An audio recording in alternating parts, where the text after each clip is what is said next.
Hey y'all, what's going on? I'm back with another Bravo 411, and we have some very special guests that are going to be discussing all things Bravo with me today. And that, of course, includes my good sis, California Cutie. Yay, yay, yay. And then our brother, so Deb, will be popping in momentarily, y'all. So yeah, I'm excited to talk to you guys about. See, look at that, right on time. Like, love how that came together. Perfect. Yes, happy Hump Day. It's Wednesday. Yeah, it's Wednesday. Yes, it's been a busy day. Yeah, it has. The good, the bad, the ugly. We haven't all got together to discuss anything in a while, so I'm looking forward to it for the most part.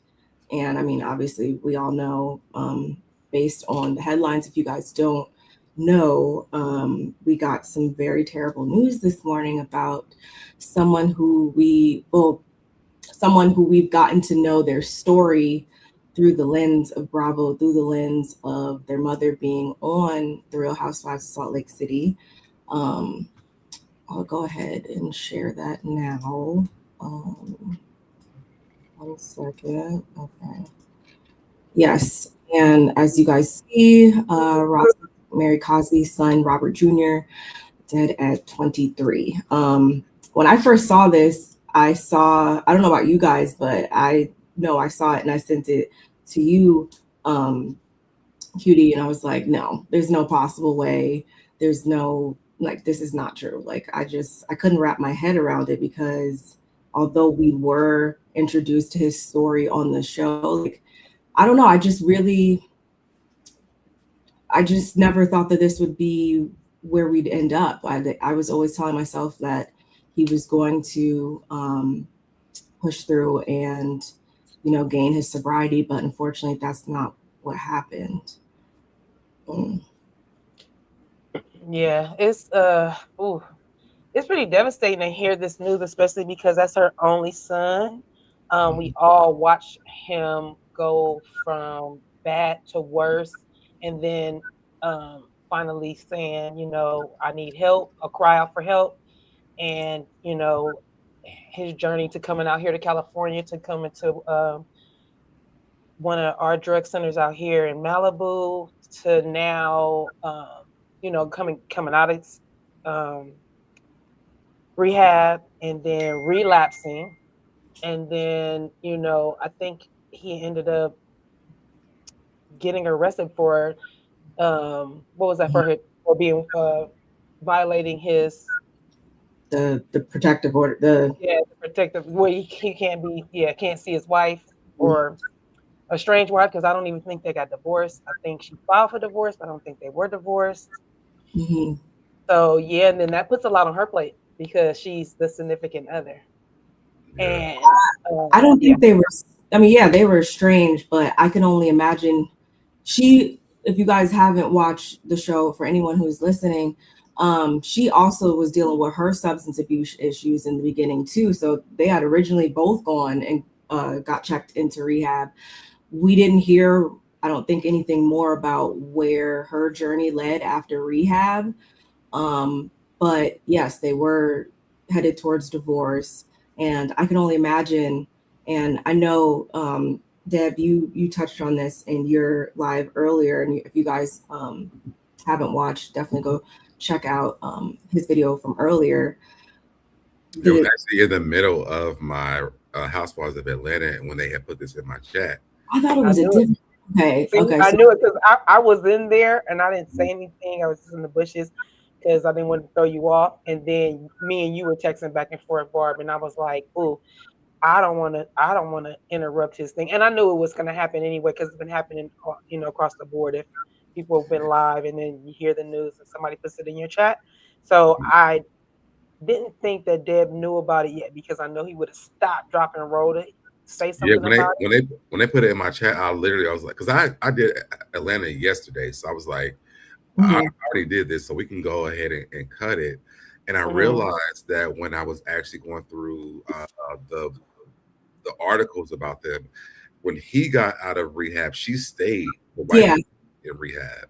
So I'm not even sure when she got out of rehab, but I also know that yesterday I talked about the fact that he had 2 more charges again. Yep. So I'm like, it just seemed like it's like blow to blow, and like for someone who is struggling with substance abuse, um, that's a lot to deal with. You know what I'm saying? And so it just really made me emotional to even know that like he's still battling with substances, and like she's also like leaving him. Like it's a loss after loss after loss. And so it can take a toll on you. I'm sure. And that is her only child. I believe that's Robert Sr.'s only child too. Just really learned in the documentary and stuff. It doesn't sound like he had any other children. So that's hard. And like you said earlier, I know she's gonna like just thinking as a parent, and that's not to place blame or say that that's what she should be thinking or doing or anything like that. But I know she's probably gonna maybe question like, yeah, did we do enough? Did I not? Like, why did this have to come to this? The estranged wife too, even though she was battling with her own issues, she might even deal with like some survivor's remorse or feel like, oh, like a way. It's just so many ways that this can be flipped and work out in the minds of people. It's really sad. And going back to when Mary did say on the reunion how, yes, with him being incarcerated, she knew that at a minimum he would not be able to use, and she was finding solace in knowing that he wouldn't be able to get high or anything like that. So that kind of gave her a little bit of, I guess, comfort in that time, which, yes, just speaks to how just. I think that's going to eat her up a lot because she said that, and then when he got out, he wasn't safe again. So I think that's going to take a toll on Mary. But I just hope that the people around her, my God, I'm getting emotional again. I hope the people that are around her let her know like it's not your fault. Like you did the best that you could do. And we've watched it on the show, and we've watched how the people from Salt Lake City have talked about how much she loves her son. So I don't think that she failed him. I think that Mary did the best that she could do. And you can't, I always say this, you can't change a person's death date. You know what I'm saying? Like it could have been this, he could have tripped down the steps out walking outside. You can't change the date. And so whatever time that he spent here, I hope that it was enough for her, and I hope that it doesn't take her down a road of trauma or guilt, where it's beating her up every day. Because I come from the church. My mom was a pastor, my ex was the pastor, my grandfather was the pastor, and I learned that growing up is that you can't be sad and live a life of grief. You are able to grieve, but don't do it for the rest of your life because you can't change that day. Exactly.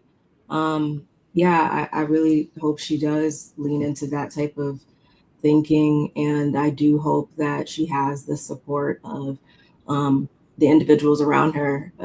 Again, reflecting back on the documentary, we kind of learned that she has some estranged relationships with different people in her life and like family members and stuff like that. So I really do hope that she is able to get the support that she needs from others. I hope that I'm at a loss for words, honestly, because like I said in the beginning, I just really, it's like, no, this is not going to be the ending. This is not going to be how it all unfolds in the end. I really just didn't think that this would be the case. And I've even dealt with individuals in my life that have had, suffered from substance abuse issues and stuff like that.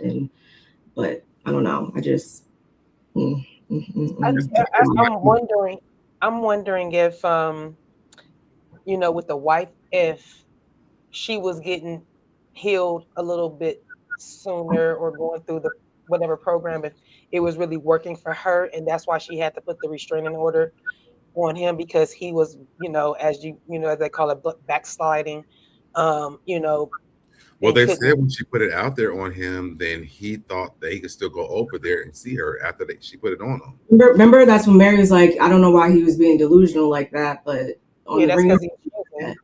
Usually that's because you're using, so that's the delusional of it all.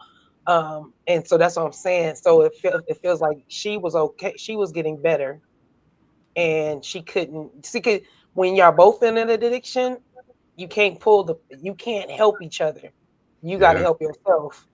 And then when you both are better, then then we can go from there and see how it works out later on, because you was already codependent on the drug, and then codependent on each other with the drug. So all together was all bad. So, but it's still us knowing Mary the way we do, we know this is probably the most devastating thing that is going on. Even with her mom passing, she said it in jest, oh, I didn't go to my mom's funeral. It was so unjust. And I don't think that when she said it, yes, but I think it hadn't sit with her, and she hadn't really sat with that. So I'm thinking again now she has to deal with this. And so yeah, our hearts go out to Mary, because nobody deserves this to happen. And then I'm hoping that Robert Sr. steps up and is able to be a husband to her. All of that. I didn't want to say husband. I was gonna say like at least give her support, because we haven't seen that. Even with our son, we didn't see it. And that's not to say he didn't do it. I'm just saying he didn't want to be on TV. He didn't we didn't see it, but we didn't see anything with Robert and Robert. So, I'm hoping everything there is okay, and I hope he's okay with his own son passing, and that he wasn't estranged, and he wasn't living in Vegas or in another state and away from his son, and not really, putting hands on his own son. Let me ask y'all this. So when y'all saw the photos when he got out of rehab, and he looked very clear faced, he looked really good. Did you believe that he was on the path, on the right way, or did you feel like, I don't know, or like, how did you guys feel when you saw the photos of him? Let me just share this real quick, because it's funny, because I actually saw this picture yesterday, and I thought like, oh, okay, like maybe he's doing okay and stuff like this. This photo right here on the right, I saw that on Instagram yesterday, and I didn't read the caption or anything like that. And right after this, I'll make sure to read the actual article. The photo is right here. It's the second from the top. It's Mary and him. He look like he have a bald head with a white shirt on. Keep going over. Oh yeah, this one.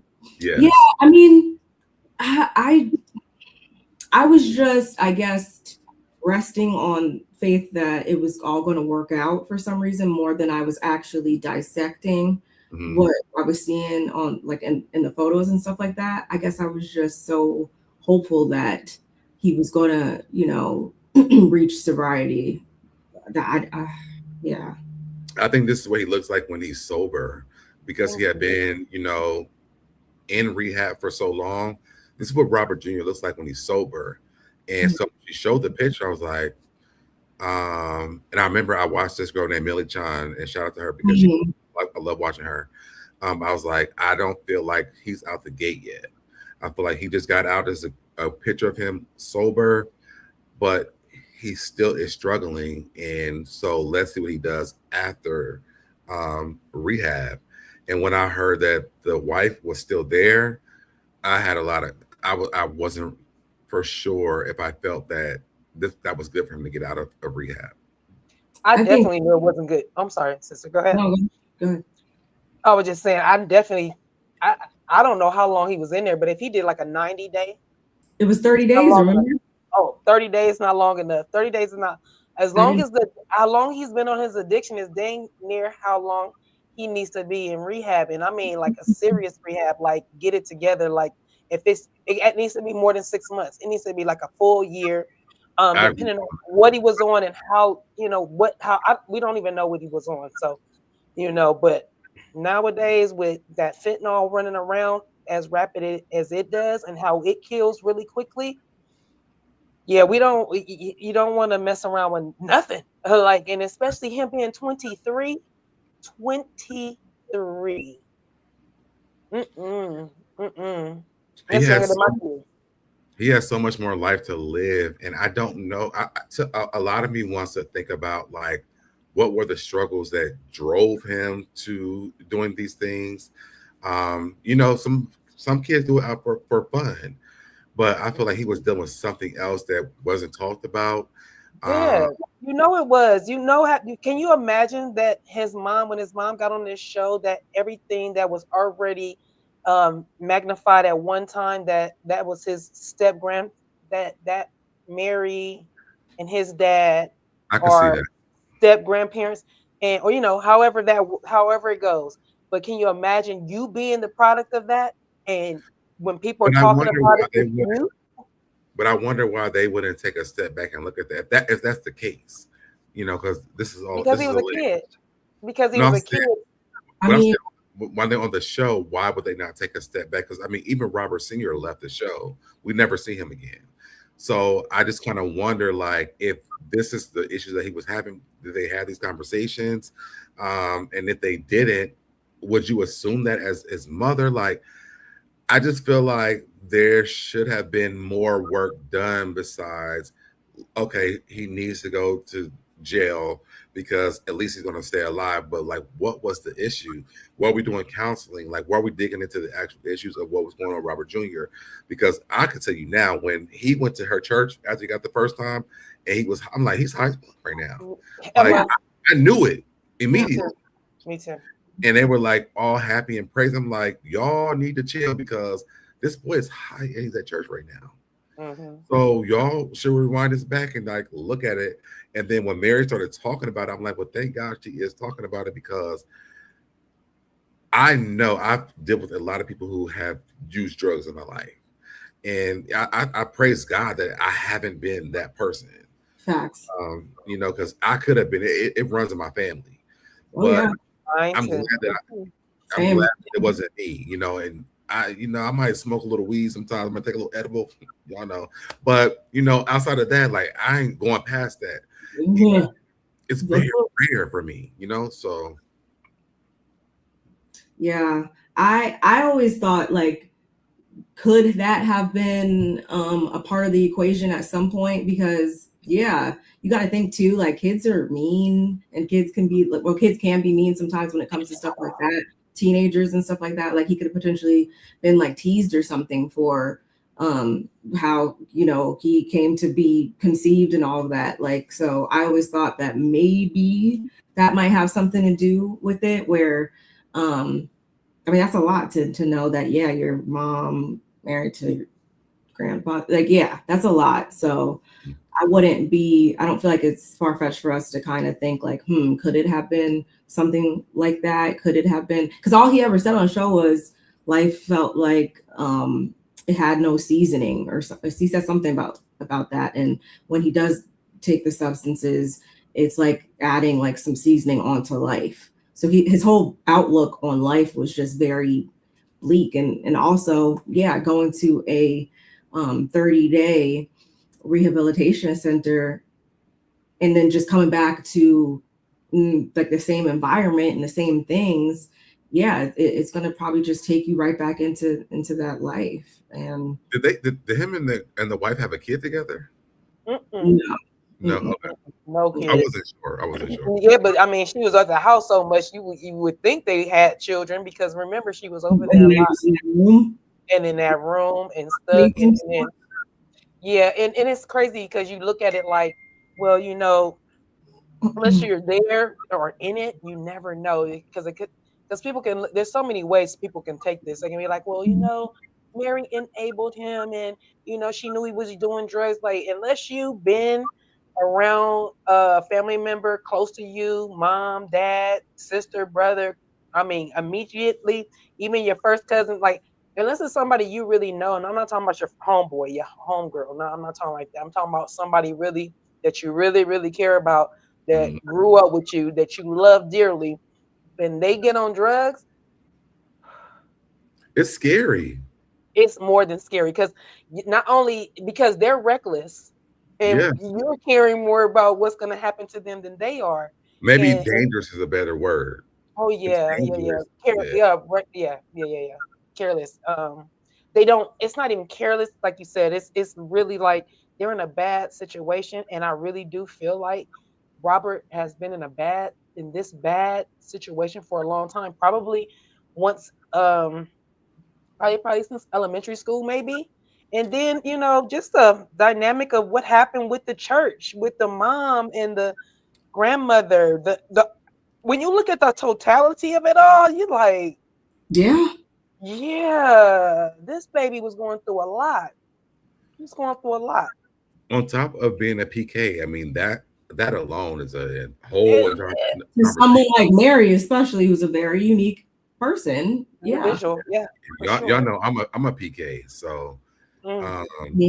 just the scrutiny of that, the responsibility of that, on top of your mom and your grandpa, daddy is like, together, like that's a lot to handle. And I hope that, and I wish that I don't know the facts behind, the explanation to him of what those things look like, but I hope that those were conversations they did have. Um, they I were can't remember his mom had her. they were like blood granddaughter and Mm-mm, grandfather, right? mm-mm. No step. blood. That was her grandfather's husband, step grandfather. Yeah, no, Okay. no blood relation. That's 20 why I years really. and the grandmother. That's And I why I wonder, really. was that explained to him? I'm Exactly, sure. because you can tell us anything, but like, Yeah. what were those closed door conversations? Like, what was the real deal conversation that they had behind closed doors to really make him understand, like, the bigger picture of how this all came to be? Well, for me, I feel like Mary did a lot more than, I mean, out from the outside looking in. Don't know if this to be true. This is alleged. This is my opinion.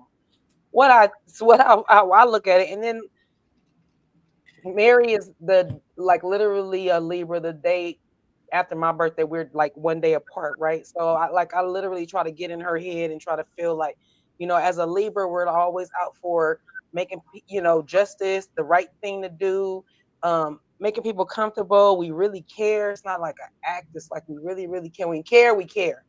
Yeah. And so I don't know if Robert gave 100% as much as Mary did. I don't know if he like dropped it in Mary's hands, like, yeah, we're together, we had our kid, and now this is something you're gonna deal with because I'm 20 years older than you, and like I don't have to deal with it. You're gonna have to deal with this. That's how he seems like he would have done. Yeah. Because he probably already had the scrutiny once before with the grandmother, right? Because he was 20 years younger than the grandmother. And then you turn around and you get out of that scrutiny, and then you go marry the granddaughter who's 20 years younger than you. So now you're back under scrutiny, and then you'll have a kid. You know what I'm saying? So I think he probably I feel like Robert didn't even really understand and could convey to his own son what exactly happened, how it all happened. Because even in the documentary, some of it made sense, but some of it was like, did she really say that she wanted y'all to marry each other? Well, remember what happened? Is it in writing? Was it told? I didn't watch the documentary, so I don't know what you're talking about. Remember last time? We did. Documentary. Oh my God. Remember last time that Robert Sr. had a hand in the upbringing of children, according to the documentary. You see what happened last time when they had the boys group and stuff like that at the church, and the drills and stuff that he was having them do and stuff like that. So maybe that just like, what was happening with that? So his role was to like kind of mentor the young boys in the church, and it wasn't just your regular mentorship program, because before they know it, and it was, I want to say it was I think it was Mary's cousin and brother, maybe relatives like that actually were giving their testimony on it, where they said that they would be having them like stick like thumbtacks behind their ankles, and it was literally like boot camp style, like drills and stuff that they would be having them, do, and balance, and books, and all this crazy type of stuff that literally is hazing, because that's essentially my military background. At a church. And they would never be able to say anything to anybody about it until one day, I think that Mary's cousin was like, no, enough is enough or whatever, and he told the grandmother, and then those meetings stopped after that. So I'm like, maybe that kind of like skewed his idea of how he's supposed to be when it comes to actually parenting and mentoring boys. I don't know. Was he doing that at home? No. And I think Cutie's having computer troubles. Hopefully she comes back in to help me out with this, because if I'm not mistaken, they weren't too fond of him. I don't think. Mary and her sister, I think that they were kind of I don't know if he was more close to them per se, but I know her sister in particular was really thrown off when him and Mary got together, because, he was pops to her, I think is what they called him. And that was just something that she doesn't believe the grandmother would have ever like said. Mary was actually the problem child. So, yeah, he was, he was right there in terms of. I started watching. I might have to go and watch that tonight. Yeah, because I don't want to give you my summary. Like, definitely go and watch it. I started watching it, but I'm just like, I think because I come from a church background, I kind of shut away from those conversations, because I'm like, black and white, huh? Yeah, it's not a black and white thing. Yeah, so I was kind of shut away from those conversations, because I'm like, well, a lot of things that people believe that happen don't really happen from my own personal experience. But then again, maybe, I don't know. So I gotta go back. I started watching it, but I cut it off. So yeah, we watched it and we talked about it. Yeah, if you have some time, definitely go watch it, just so you can form your own perspective of it. There was a lot of family members. There's a lot of people involved in it. So a lot of Mary's family members. Her sister, one cousin, two male cousins, sister, a close church family that used to be very close to the grandmother and them. Grandmother. Son at all? Huh? Did they ever bring her son up at all? Not really. No. They didn't. See, that's my thing. It's like, well, so level with me on this. This is why I kind of cut stuff like that off, because her son is dealing with substance abuse. Everything that y'all talking about is stuff from church, but y'all didn't see this. So for me, it kind of makes me feel like, well, are we listening to a real story, or because she's a celebrity person on Salt City, all of a sudden she's this bad person? If you were at the church, and because he's been doing this for a very long time, y'all never brought this up. Like, for me, it just makes me feel like maybe this is not for real. Oh no, I didn't. I will watch it though. I don't think we didn't. Well, let me speak for myself. I didn't take it as law by any means necessary. I took it as, okay, this is a different perspective, like just for informational purposes from that angle, because there's still another side to the story, and Mary hasn't came forward to let it all out and stuff like that. So there were certain things that I was like, okay, can kind of make sense, or there were certain things that were said that she's actually spoken to, and I was like, okay, so that's true. But then there was other stuff where it's like, I could see it being differently, or I wish I could hear another person's take or her take on it.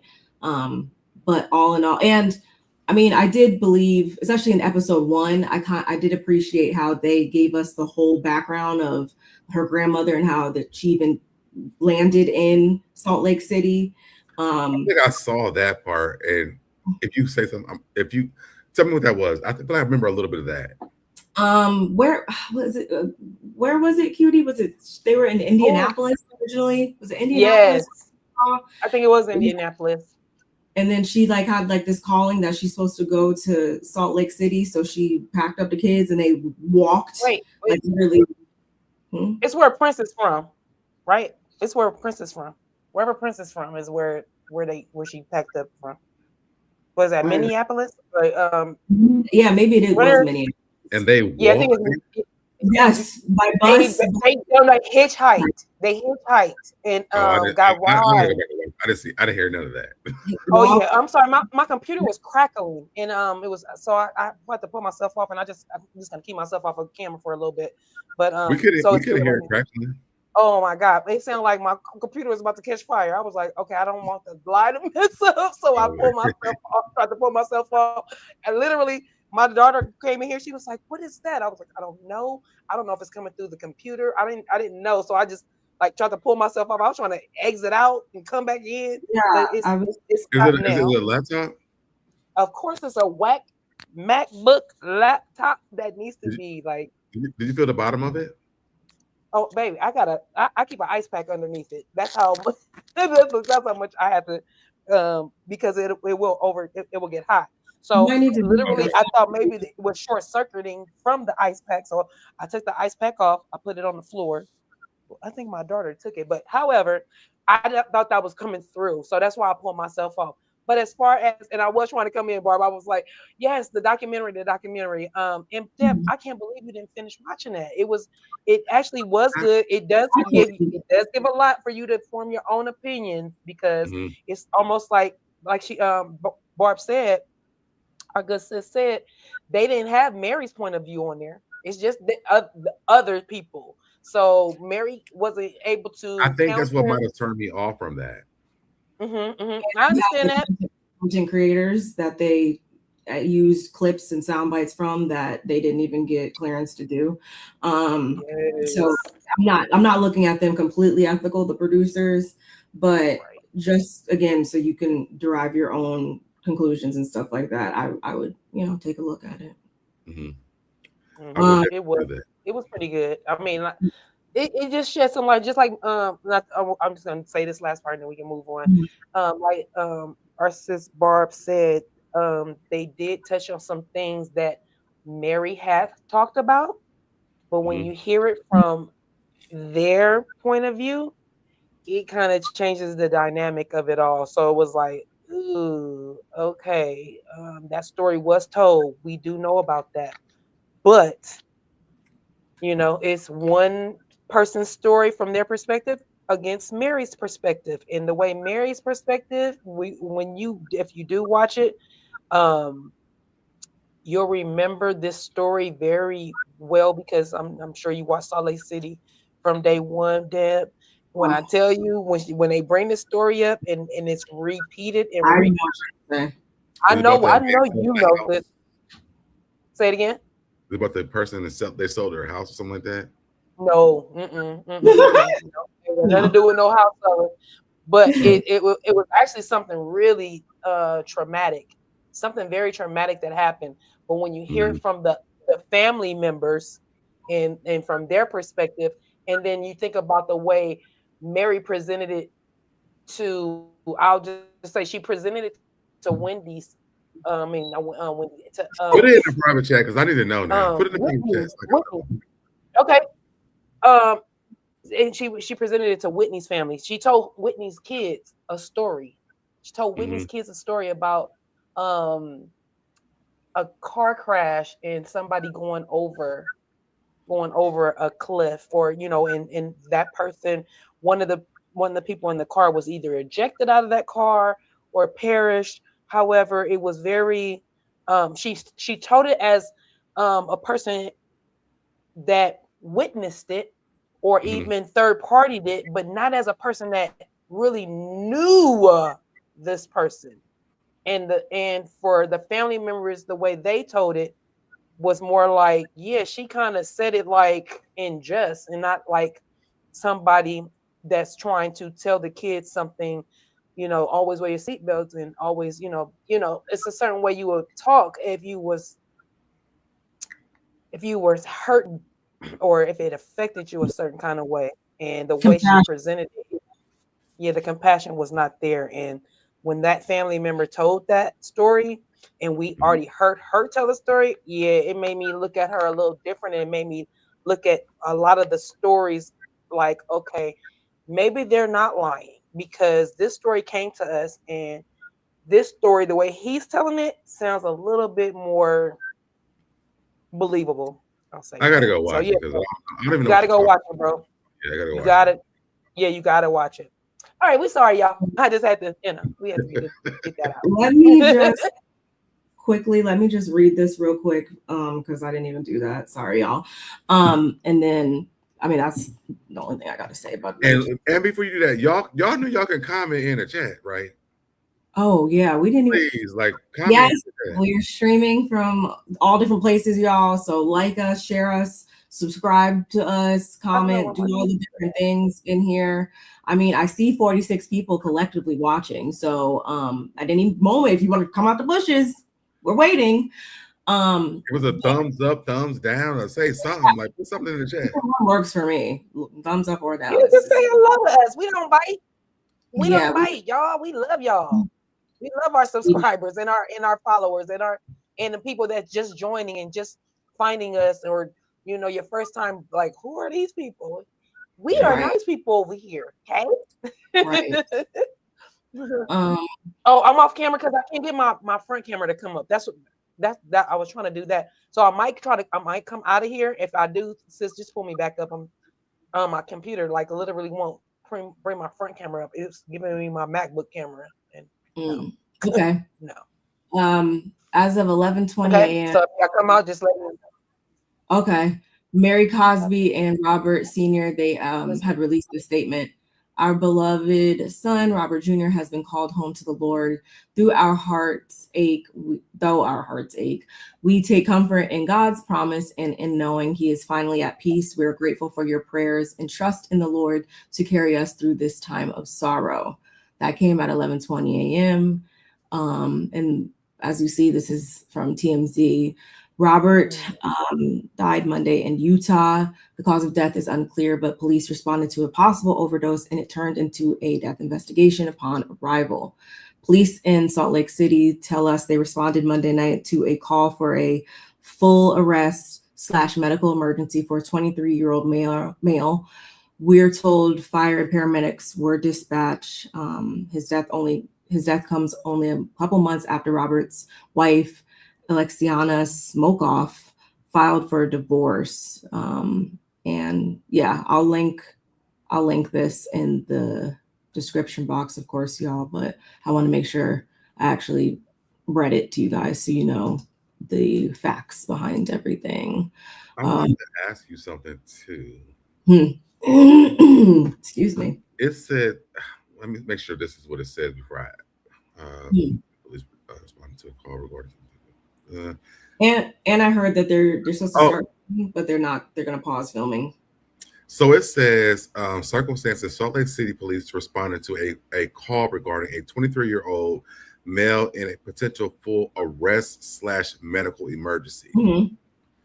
Do you know what that means? Arrest / medical emergency? Let me arrest / I mean, I know what medical emergency means, but were they trying to arrest him and then they realized it was a medical emergency? That's kind of how I took it. But let me ask AI. Because I think the reason why I'm saying that is because when I read that thing yesterday, he had like 2 other charges going on. So yeah, he says that down below. Okay, so maybe they were trying to arrest him when they called, but then they realized it was a medical emergency. Well, and it also doesn't give the address or anything like that. So I'm like, not trying to jump to conclusions here, y'all. This is all just, allegedly, this is all just us trying to think of how this all came to be. I wonder where it occurred at, and yeah, what is the context? Like, what is the specifics behind where it occurred at? If he was already was he already in a place that he wasn't supposed to be? Like, I thought he was at her house. That's what I'm feeling like. Yeah, like, Could it have been like, oh, he's trying to come over here again and trespass? We're going to call the cops. And then it turned into he possibly, I don't want to put these narratives out there because I don't want any of you guys to. No, I think that, let me see, because I feel like I pulled this up when I did it earlier. Keep going. Let me see if I can find it. I think they said where he was at. Oh, okay. I did hear that they would typically start filming, I want to say this month or next month or something like that. They are gonna pause it right now, which I think is very kind on their part, because sometimes Bravo acts like they don't care about anybody's feelings or it's a business for them at the end of the day. So I thought that was decent of them. Andy also put out this Bravo and Andy also put out statements. Andy said, devastatingly sad news out of SLC. This is every parent's worst nightmare. My heart is broken for Mary, and I am sending all my love to her and Robert Sr. No. Oh, Barb, wait a minute. I think I have a 911 call. Oh God. I haven't looked back to see if anything else came about. So some more stuff might have been said. Uh-oh. Not a 911 call. I want to say, I thought I saved Bravo's statement. I'm on page 6. It says 911 audio reveals harrowing details of Mary Cosby, Robert Jr.'s death. There's a bunch of ads going on, so I'm trying to see if this is where it's going to show up at, or is it later on? Hold on. Hey, sweet tea talks. Say what'd you say? Oh wait, this is it. Hold on. I'll send you this. Oh God. This. Oh man. I think I sent it to you backstage, and then you can post it. Oh man. Oh my God, that's so sad. Yeah, I don't want that to be the case. Wait, how do I? Oh yes, this is a 911. Oh my God. Why isn't it letting me touch it? Or why isn't it letting me bring it up? Can you copy and paste it? Are you on your phone? No, I'm on the computer. Okay, you copy and paste it in the link that I sent you? I'm trying to. I don't know why it's acting stupid like that. Oh, I put it in the main chat. Let me put it in the private chat. Why isn't it letting me? I put it in the private chat. You go. Oh, okay. That's weird. In the private chat. Oh man, I don't. Oh God. My stomach is hurting. If I start crying, just let me cry. What am I about to? Okay. Oh, is it this video? At the top, it's like they're gonna play like some ads first, but then it says the 911 audio reveals harrowing details of Mary Cosby's son Robert Jr.'s death. And when I heard the beginning of it, says 911, so 1 dose of Narcan. Oh.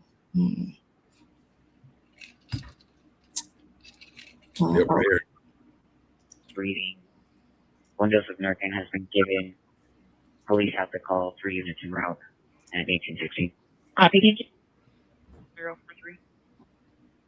Only at 4848 South, Focal Way. Yeah, if you want to start one for now. 4, sorry, can you back? 17. I'll have a bag and checkered jacket. Watch this down. Yeah, it's my bag, thank you. 79 South Lake, 1036. Available. 1818. I'll be around to 86. I can Are you around to 1818? Wait,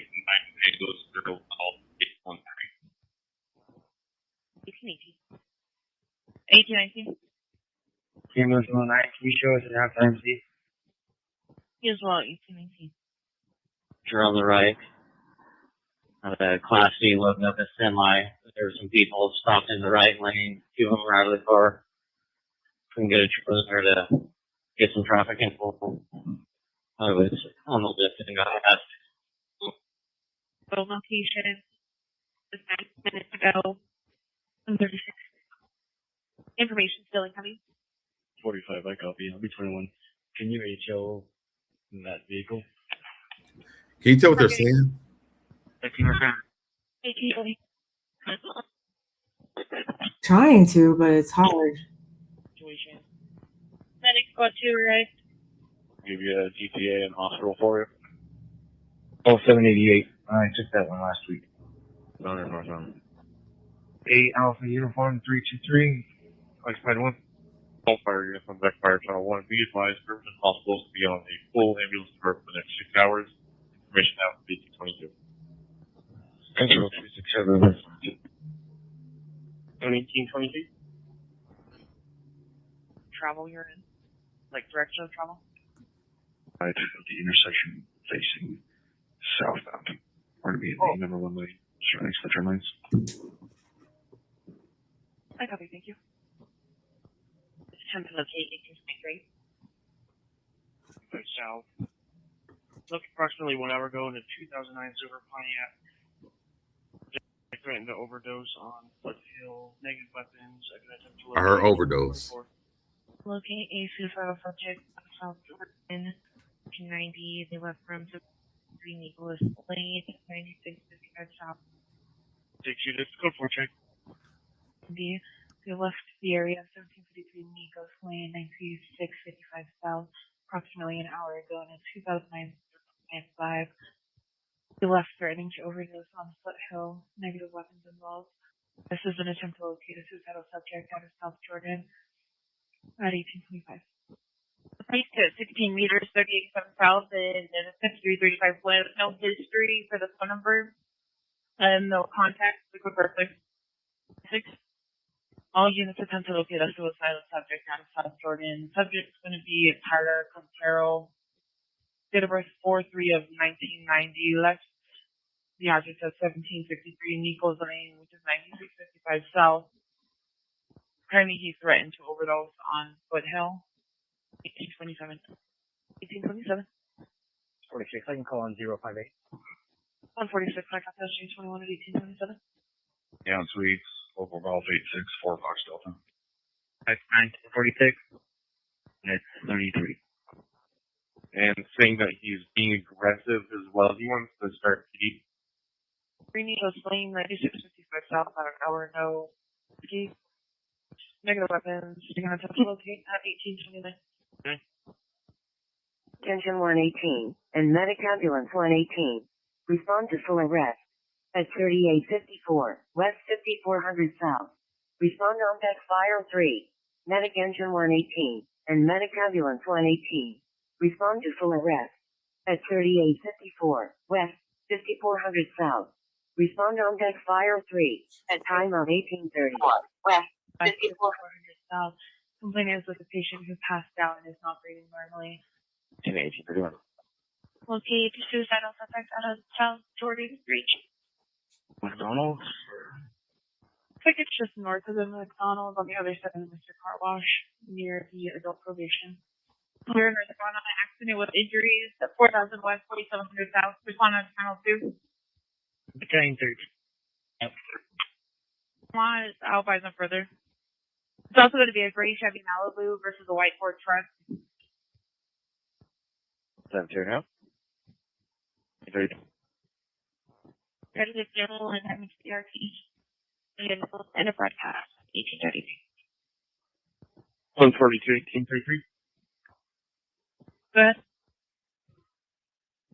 Well, we cleared 7-3 and 997. And 4, 1830. 609. Can you show us arrived at IMC? 22, clear Walmart, no dating. 36.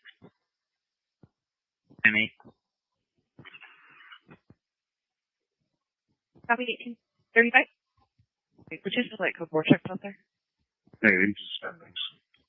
Copy suspended 1835. 1836, have a good night. Go for it. Okay. 1836. Before you can suspend. Alpha Romeo Victor 7. Copy.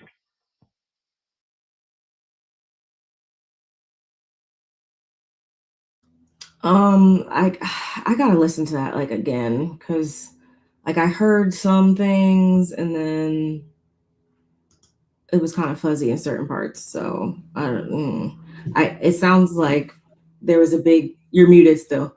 It sounds like there was a big conflict, or like it kept saying like they were fleeing and the subject was threatening to overdose. So I feel like, yeah, like was this, I don't want to say intentional, but like I don't think this just happened. Deb, you're on mute. You're muted. Page 6 has this locked down. Like I'm trying to see if I can download it, but I'm like I need some subtitles. I was listening to you guys. My front camera is not working, so I won't be on camera for the rest of the live. But I was listening. I was like, I did like me and Deb heard at the same time overdose, and I'm like, what? He kept saying that. But I didn't hear what you just said, which is you said you said something about fleeing or. It sounded. I kept hearing Pontiac, like they were talking about different vehicles, so it sounded like what I'm thinking, not a car chase necessarily, but it sounded like this person was supposedly leaving this scene, going to this scene. I heard McDonald's and stuff like that, so it sounds like he was going around based on I don't know. Wait. I found some shit on my computer I didn't know I had. All right. So hey, Ray, thank you for joining us, Ray. 911 audio reveals harrowing details of Mary Cosby's son, Robert Jr.'s death. Robert Cosby Jr., the son. Wait, let me see if I can go down here. I think it's translating what it said.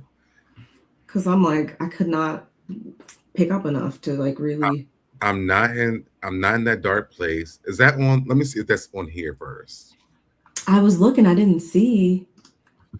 So what is, if you see it on the article, let me know. But what it says on here, what it says translated, it says in one emotional moment, Robert told his mother that he was at a standstill in his recovery after completing a 30-day rehab stint.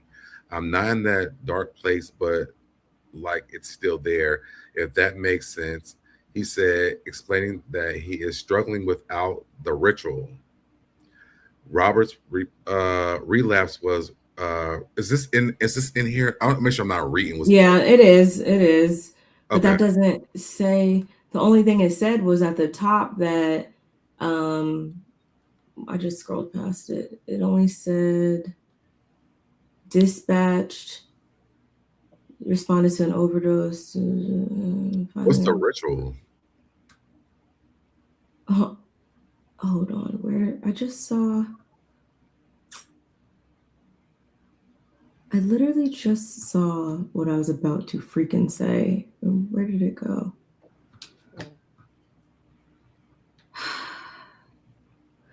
Salt Lake City was unconscious when Robert Cosby Jr. was unconscious when police responded to a 911 call before his death. The dispatcher said, according to the audio exclusively obtained by Page 6, 23-year-old male, not conscious, not breathing. 1 dose of Narcan has been given. Police have been called, 3 units en route. Okay. So maybe that was just overlapping audio from the other officers that were en route potentially. I don't know. But I know, yeah, I definitely heard the subject is threatening to like overdose or whatever. So that makes me think it was purposeful. My gosh. I kept saying that. We'll link, I mean, it's in the chat right now, y'all, but I'll also link this in the description box. I gotta go ahead and download this video. Barb, did you see what I sent you? I'm not sure if you have this on your docket because you probably do, but Ken sent this to me and I sent it to you because he was like, oh, mommy, y'all going live. Did you text it to me? I texted to you. Yeah, it's on your phone. Yes, it's on your phone. Yeah, that's in the thumbnail. I know, but like literally, this is how my children work. That's actually probably. Actually, I think we'll talk about the trailer next. But literally, I had sent McKinley this sad story because my son, shout out to McKinley. His birthday is on Sunday. He'll be 16. But I literally sent him the story about Robert Jr. because he watches, he watches our lives and he watches stuff with me. And so I texted him that. He was really sad about that. And he was like, I say, me and Barb gonna go live and talk about that. And he sent me that story I sent you. I was like, look at my son. Look, Yeah, producer. it's very sad. Thank you, thank him. Y'all, I didn't mean to spend that much time. I didn't even realize we were talking that long. My bad. Yeah, I mean, as details come, y'all, I got the video. Let you know the video. What video? From the audio. I'm going to try to the police cam footage. The one with the audio from that we're listening to. I just got it, so I'm downloading. Bro, can you send that to me too? Can you send it to me? I just want to hear it again when. What I'm going to do is I'm going to take the volume up so we can kind of hear what's going on. Okay. So I can edit the audio. Y'all brother be knowing what to be doing. Come on, let it do what it do then, baby. But yeah, I'm trying to make sure we can hear what was happening in that phone call. Okay, cool beans. Because I can. Deb, send me the edit version with the reverb in the. That's what I'm gonna do. Yeah. Yeah.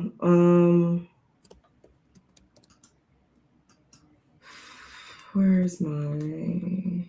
Oh, here it is. Y'all hit the like button on all of our channels, please. And thank you. I know y'all in the bushes. I know y'all doing your thing. Thank you, Ray, for coming in.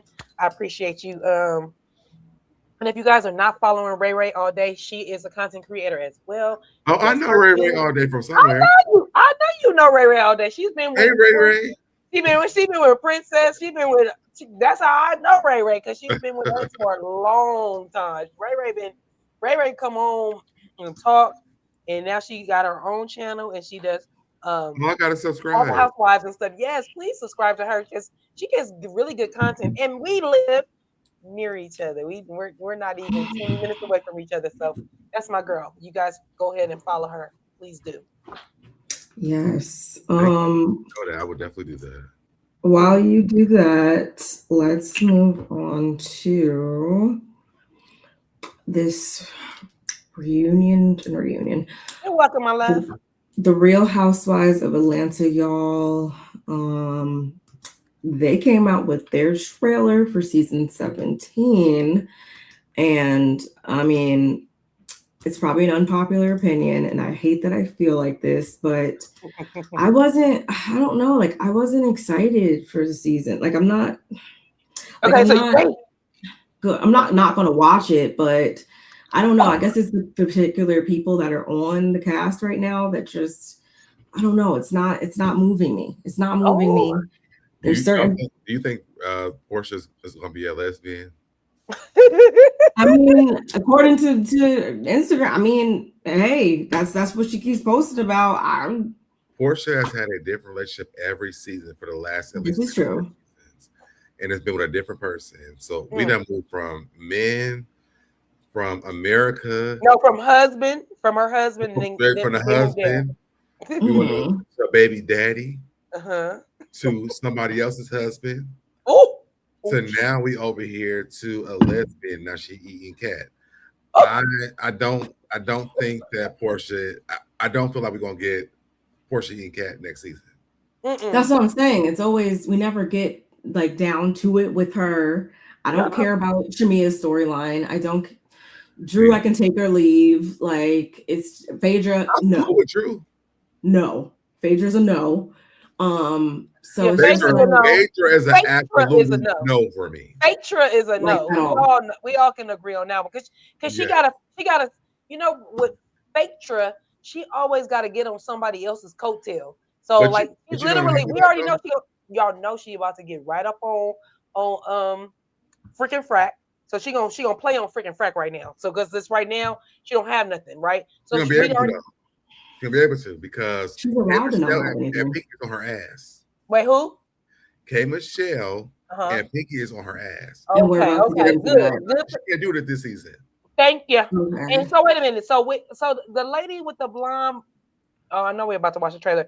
So that's vegan slut lady. Yeah, not vegan slut. Ooh. Y'all know what I'm talking about. Slut vegan. Whatever this shit is called. Y'all ain't know. The slutty vegan. Whatever. Y'all know what it's called. Y'all know what it's called. I'm not a vegan, so I don't know. I don't know. But her name is Pinky. But I love the fact that I know her. Oh, Shut up, God. sister. It's because I know you weren't doing it on purpose. Like it's just, No, I it just didn't do it. I would never. Pinky, I would never come to you on purpose. That's not how I operate. That's not my operation at all, honey. Okay? It's the slutty vegan. Thank you, slutty vegan. I've never tried it. And I would don't laugh at me, y'all. But I would love to try it. I've been following her for years. When that came on my screen was on my news channel back in a few years ago, and I was like, oh wow, that's nice. You know, I like the name of it. I like it. I just like the way it sounds because it almost sounds like. Let me tell you, it sounds like sloppy, but the word slutty make it sound like a sloppy Joe. The way she played the word slutty on vegan is so dope to me. It's just like a sloppy Joe, a slutty. Let me tell you, slutty vegan is amazing. So y'all know I was an educator before. So they used to actually come and pull up for Teachers Appreciation Week. Okay. And mine, it's supposed to be just for us, right?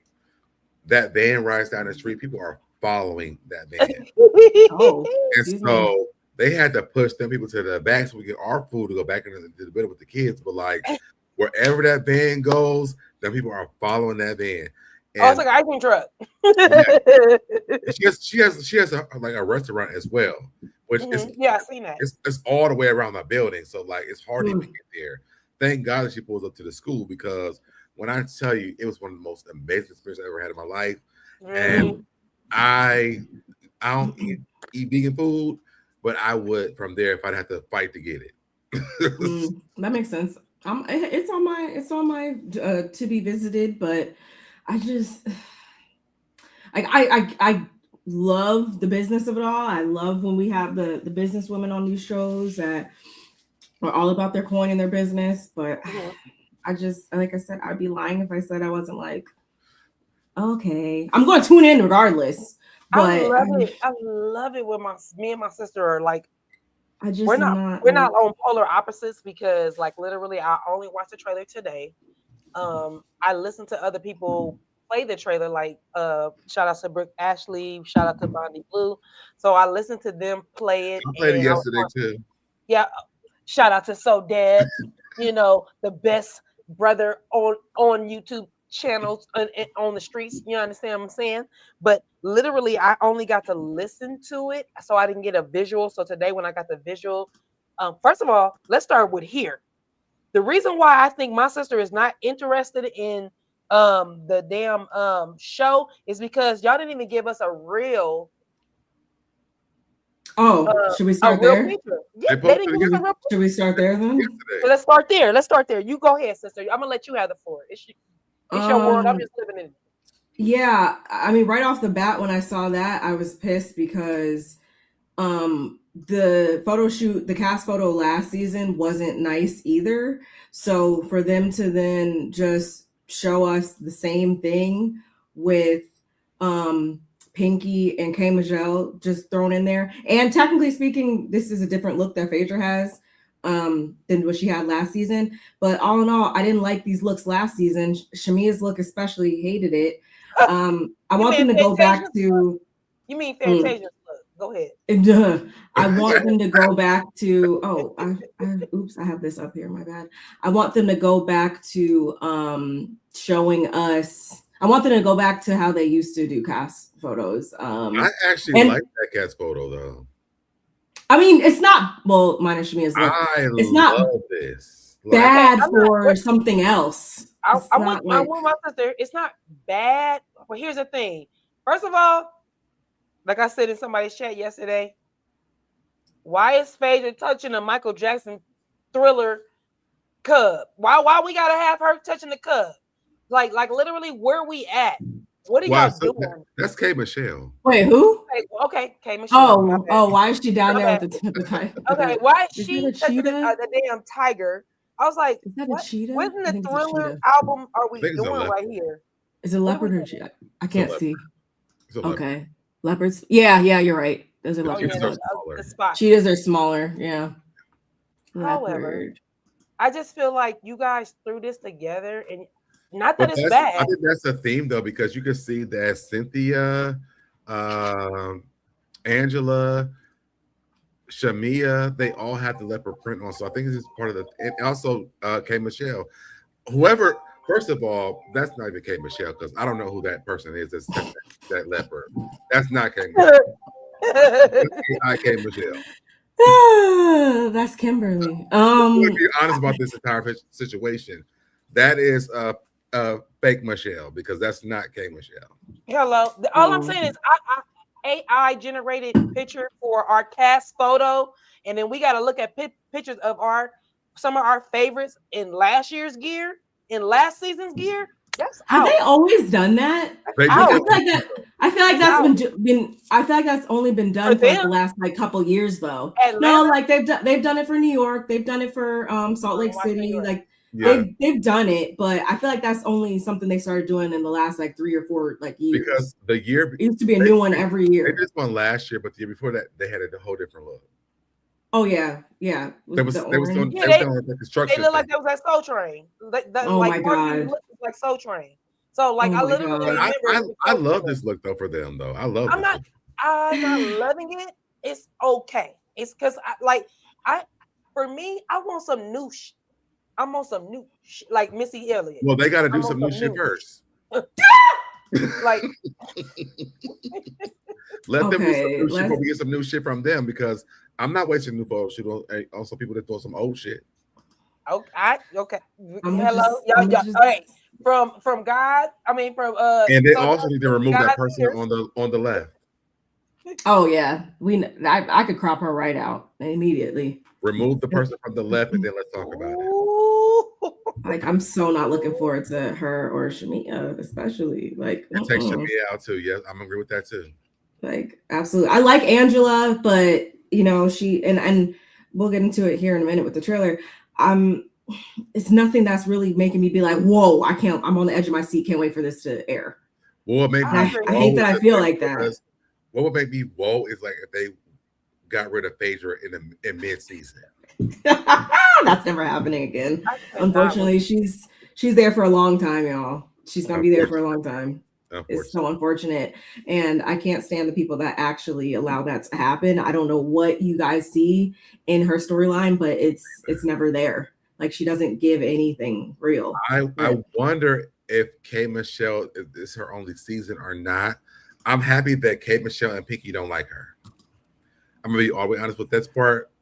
When I realized that K Michelle and Pinky didn't like her, I stand for Pinky and K Michelle already. I always stand for K Michelle, but I stand for Pinky and K Michelle at this point because the way they eat Phaedra up in this trailer. Okay. Have y'all seen it? Yes. Yeah, let's just jump into it right now. We're gonna watch and talk. And listen, just talking about stop and go. Yesterday, they didn't take mine down, so just keep. I was gonna say I gotta do the stop and go thing. If you guys want me to stop it, every scene, every little scene. Yeah. Okay. Yeah. Here we go. Okay. Once upon a time in Atlanta, there lived a group of beautiful. Huh? We can't see it. Wait. Oh, so I can show it. That won't be a problem. I didn't know if I could show it. So. I played it. Oh, okay. He played it. Okay. You can play it, but just stop it. But every 5 or 6 seconds, just keep stopping in a second. Just stop and we talk. Beautiful dogs who really tried to be. What? What did you say? She said, "Oh, they showed that lady with that blonde hair first. Ill. Yeah, that blonde hair and that tried. I don't like. Stop. Turquoise is my favorite color, and she has a turquoise dress up, and she's like horrible. I'm not about to do this with y'all. I'm not about to. You are. You gonna do it with us? Let's do it. Karen, get the out these comments. Phaedra Parks, you are doing what now? Love you. girl, you get out of jail and say the craziest things. I trust no lawyer that don't practice the law. I don't trust no lawyer that eat dead people. Pause it. Yes. Yeah. Wait, Hannah, what are we talking about? I was confused. I know, but like, since when does she eat people? Is she talking about eating out? Is she talking about take out, eat out?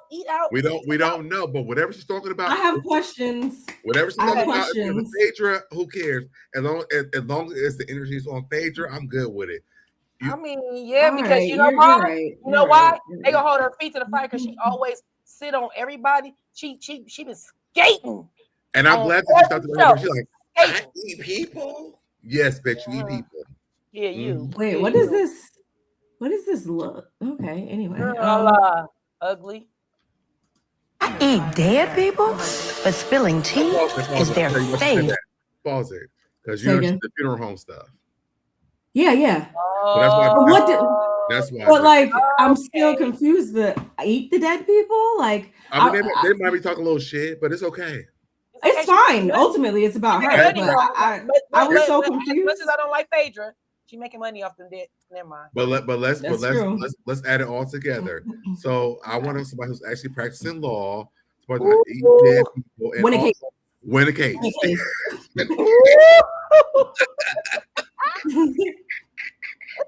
Win a case. That's what we talk about. Oh shit. No, points are being made. It's just, I don't know. I'm gonna watch it. I'm gonna watch it regardless. Hey, sister, are we reviewing? Because you know that's our show to review. Is this us? We might have to get something going. We might. I would join you guys for that. That's a coastal critique. That's a coastal. We can get something going for sure. April 5th. Yeah. Free game. She said that she was sleeping with a married man. Oh, she want to spread her own tea? Are they talking about Drew? I think they're talking about Drew. Yeah. Oh, talking about Drew. You know what I think is very weird? We skated past Ty so fast. But now she's talking to a married man. Here's my thing. Here's my thing. Married, in some cases, that's not a black and white thing. It's in certain states mean different things because like you have to like live separately for a certain amount of time. I know, brother. I know. I see your timeout. I see it. I know married single people. I literally know married single people too. I'm not saying it's right because that's why shout out to Kandi, and I know we're gonna get to watch what happens live with the Kandi Burris fuck the Tucker. But you know what I mean?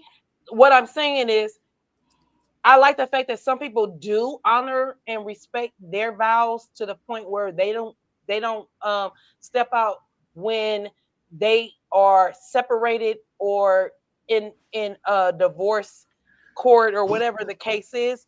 But when you tell me she's dealing with a married man, she was probably married too, but she wasn't with Ralph.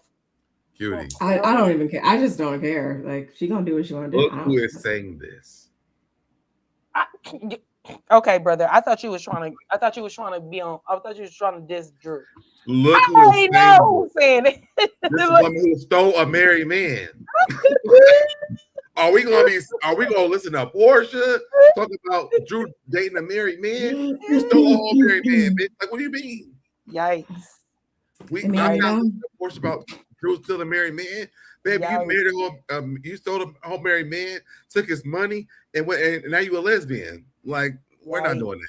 We're not doing that. I mean, okay. My brother's not playing with y'all tonight. You're not playing with y'all tonight. You cannot come to and when the tea is poured. What'd you say? She cannot come to us with this. I mean, of course. The real ones know. That's when the dolls come alive. I should have bought your foreclosed house. Eat it. Now, who was she talking to?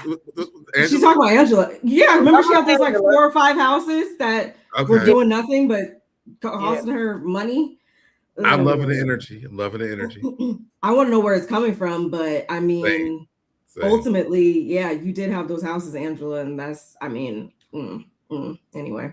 Where we at? Okay, Mr. Clean, don't do it Papa's first.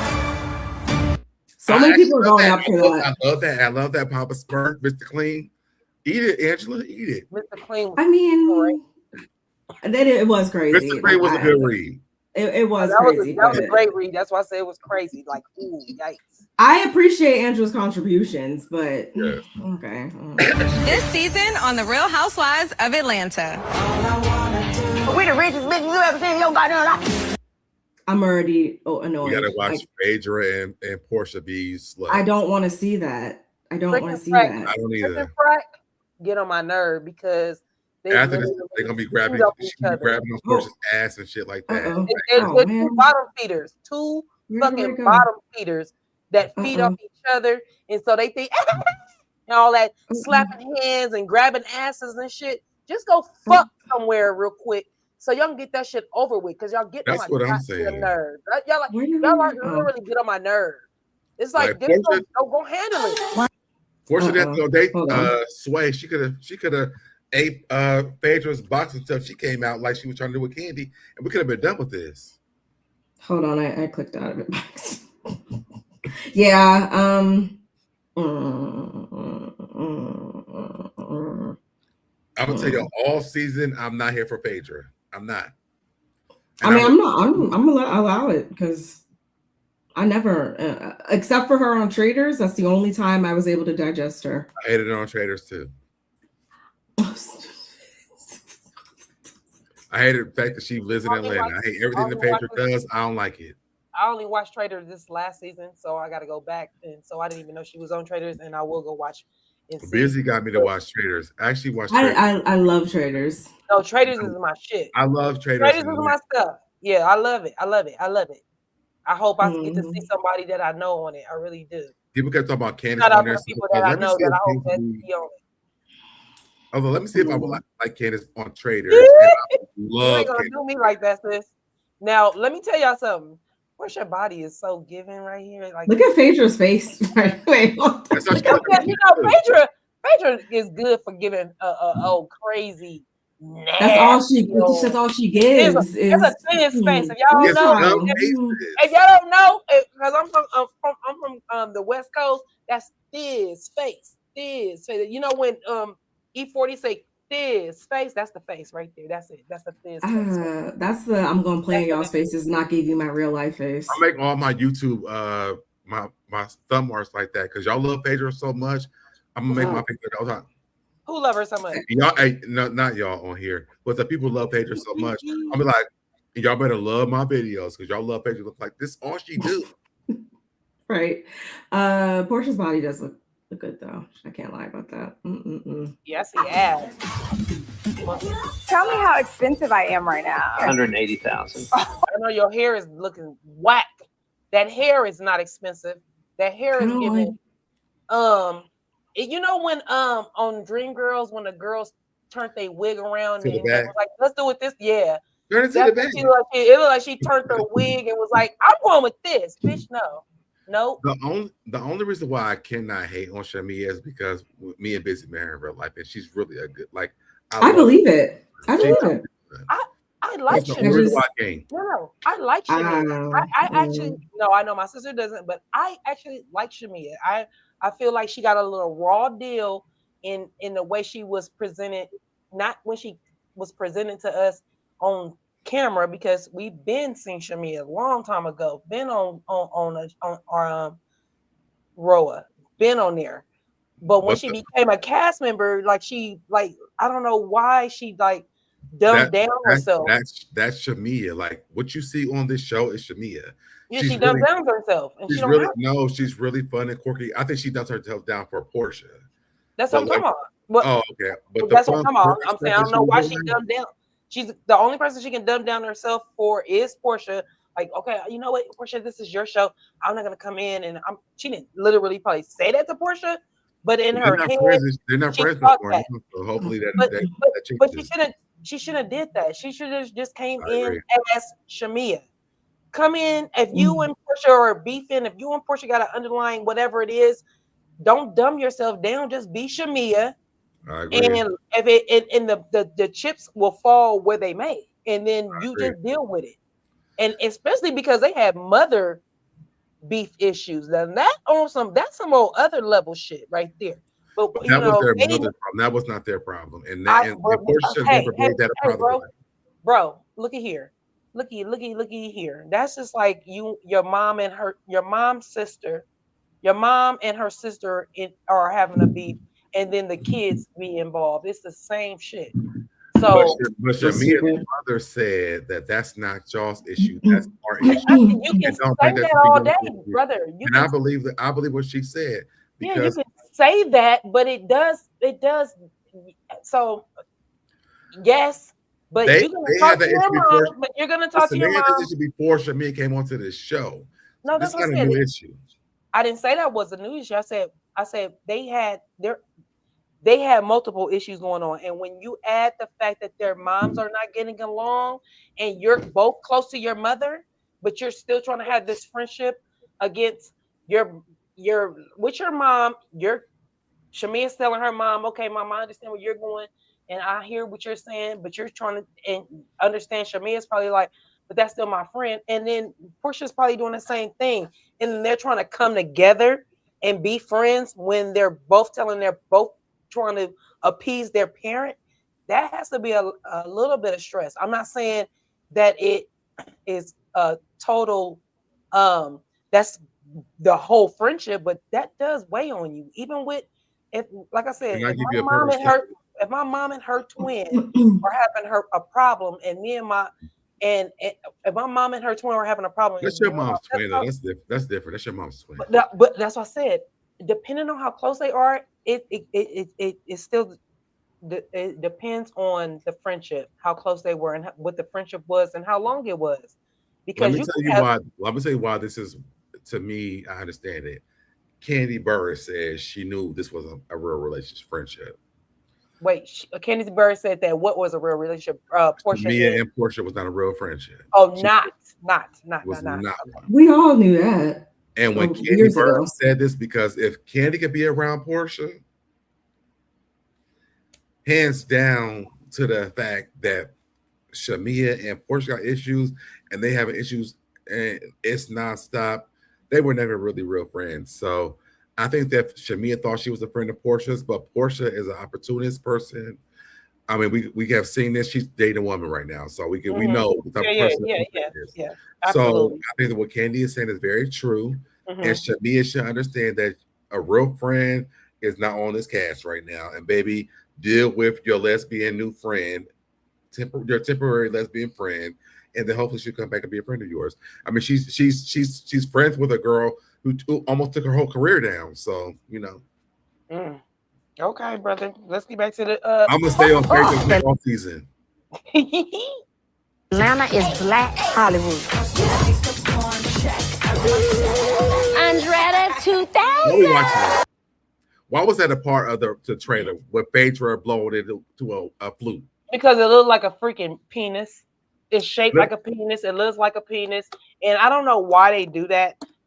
We always have to see Phaedra doing something that's quirky. We already think she's quirky and weird anyway, but they always put a sexual connotation on it. And so right then, when I look at that, all I can see is like a shape of a penis. She's blowing into it.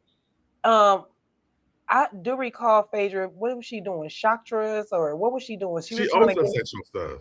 No, not the sexual stuff. She was trying to do some healing stuff. It was like where they was rejuvenating the vaginas. Child, don't give me a line. I don't even know. She did that whatever it was, she was like, "Yeah, I'm doing this." Oh, I was talking. I was muted. Oops. Oh, what you say, sis? But I was saying, yeah. I don't remember what it was. She not a shaman. She was doing like some. It was something. Reiki. Okay. Yes, Reiki. So for me, when I see her doing wait. What did you just say? Reiki. Remember when she went on Married to Medicine that season? And that was supposed to be her claim to medicine. She was like doing it's like non-invasive energy, like healing stuff. Yes. Yeah. So when I see her blowing this flutes, if you will, I was like, blowing on that dildo. Go ahead. Come on now, dildo with holes. Okay, so I was just like, here they go. And it doesn't move me when she it don't move nobody. I don't know why they think it does. People are like, "Oh my god, Phaedra's so funny. Oh my god, look at her." She's blowing on her dildo and making flute noises. So original. I don't want to watch that. Good God Almighty, it's eating me. I didn't expect God. What'd you say? Even that, like, why are we watching her feel on Portia's ass? Remember she was like with not sweet tea, but that's what she wanted to call herself when she was like all on her boobs and stuff, and like. But it's very hello. What's the word I want to use for YouTube? Peditorial. Oh, you saying yeah. make them follow. It's very it's like, why what's so grabby? What's a booty do? What do they call it's very Peter Piper-ish. They call it a PDF file on. I know what you're saying, but I'm saying. But yeah, but it's around. It's the Peter Piper. Page. It's the Peter Piper, like how R. Kelly was you know, the Piper, the one that's. Let me show y'all. I'm gonna play. It's almost like I'm gonna play in y'all face, and that's what I think they do. But you were on Housewives saying that Kandi going to give people substances and then have a good time with them. But you on the show. I can't do with her, y'all. I'm sorry. All season, I'm going to review the show just to talk shit about her. I to send a 6'5" tall man with big arms and tattoos. This is my friend Sway. I love these hands. Pause. Who was that man? That's Mike. He was on that show. Ready to Love. That is Mike. I'm like, Ready to Love. And of all people? I watched that season. Now I was like, is he taking photography? And then they end up like, oh, I like, you know, what I because at first it he like wasn't ish, if I remember. On that show, he ain't the girl that he had, him and the girl that I thought they was gonna be together forever. Because like seriously, just like I thought the Clifton and Joy would have been together forever. It was like giving the same vibes, and that the girl that he picked they were both together. They was cute, but yeah, no, I can say I don't know who that man is, but what I know is the storyline is she's gonna be down to date him to go eat cat later on. So. She said that last season that she was dating a man and a woman. Though I just didn't know was it going to be somebody who we saw. She said that in between the break of last season, and so that's it was. It dragged into this. People was like, "Oh, well, Portia's dating a woman and a man," because she said it on, I think on BravoCon. Or yeah, she did. And so when she said that, it was like, "Oh, Portia's dating a man and a woman." So Portia's like, "Oh, they're leaning more towards this woman." So here's the storyline. Let's go over here to the woman because they didn't want me to date another man. So now we see this 6'4" foot man. But you know we're gonna go to the cat because that's what's more interesting to y'all. Portia's not gonna take this girl after the season. Now they probably gonna break up on this season. But I feel like I'm tired of Portia's storylines. I don't see her that lasting or being the person she's supposed to end up with. I don't believe that. I think it's just something to do right now. Like, and we're still looking at this on the screen right here. Let me hurry up and change it because no. It's giving Atlanta. But you know, sometimes we play in the field too much and then we look up and we're like, hey, what happened? She convincing her. We played in the field too long because you be dating all these whack ass niggas, and all of a sudden here comes me. It's called macking, bro. It's called she macking on her. She mac daddy. She had to mac Portia because Portia's all like, I need a new storyline. Portia macking her because she's like, oh yeah, give me all the details so that I can go back to the show and say, yep, and that's why because all girls said this, so now here we are. Hold on, and let me pull this up for you so you can see what I'm talking about. Portia don't like this girl because you look at Portia kissing this girl. Mm-hmm. Valentine's Day look real nice. I mean, I think Valentine's Day look really nice to me. They look like they had a nice Valentine's Day.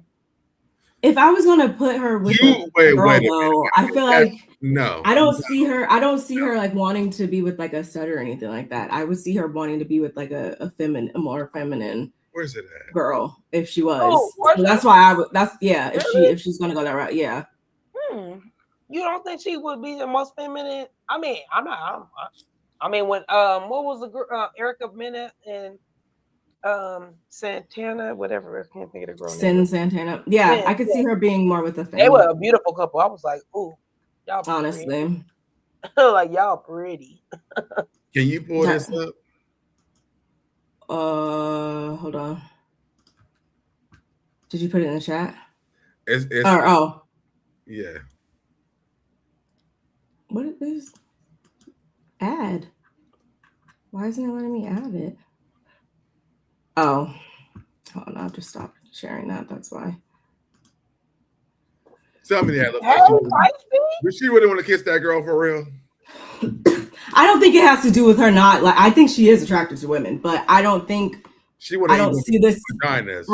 She want to be in love with. That's what I'm saying. I don't see her like, yeah, with no. I see her with someone who's more girly. Relationship with a woman or a lesbian, whatever, and not want to do like this is a like.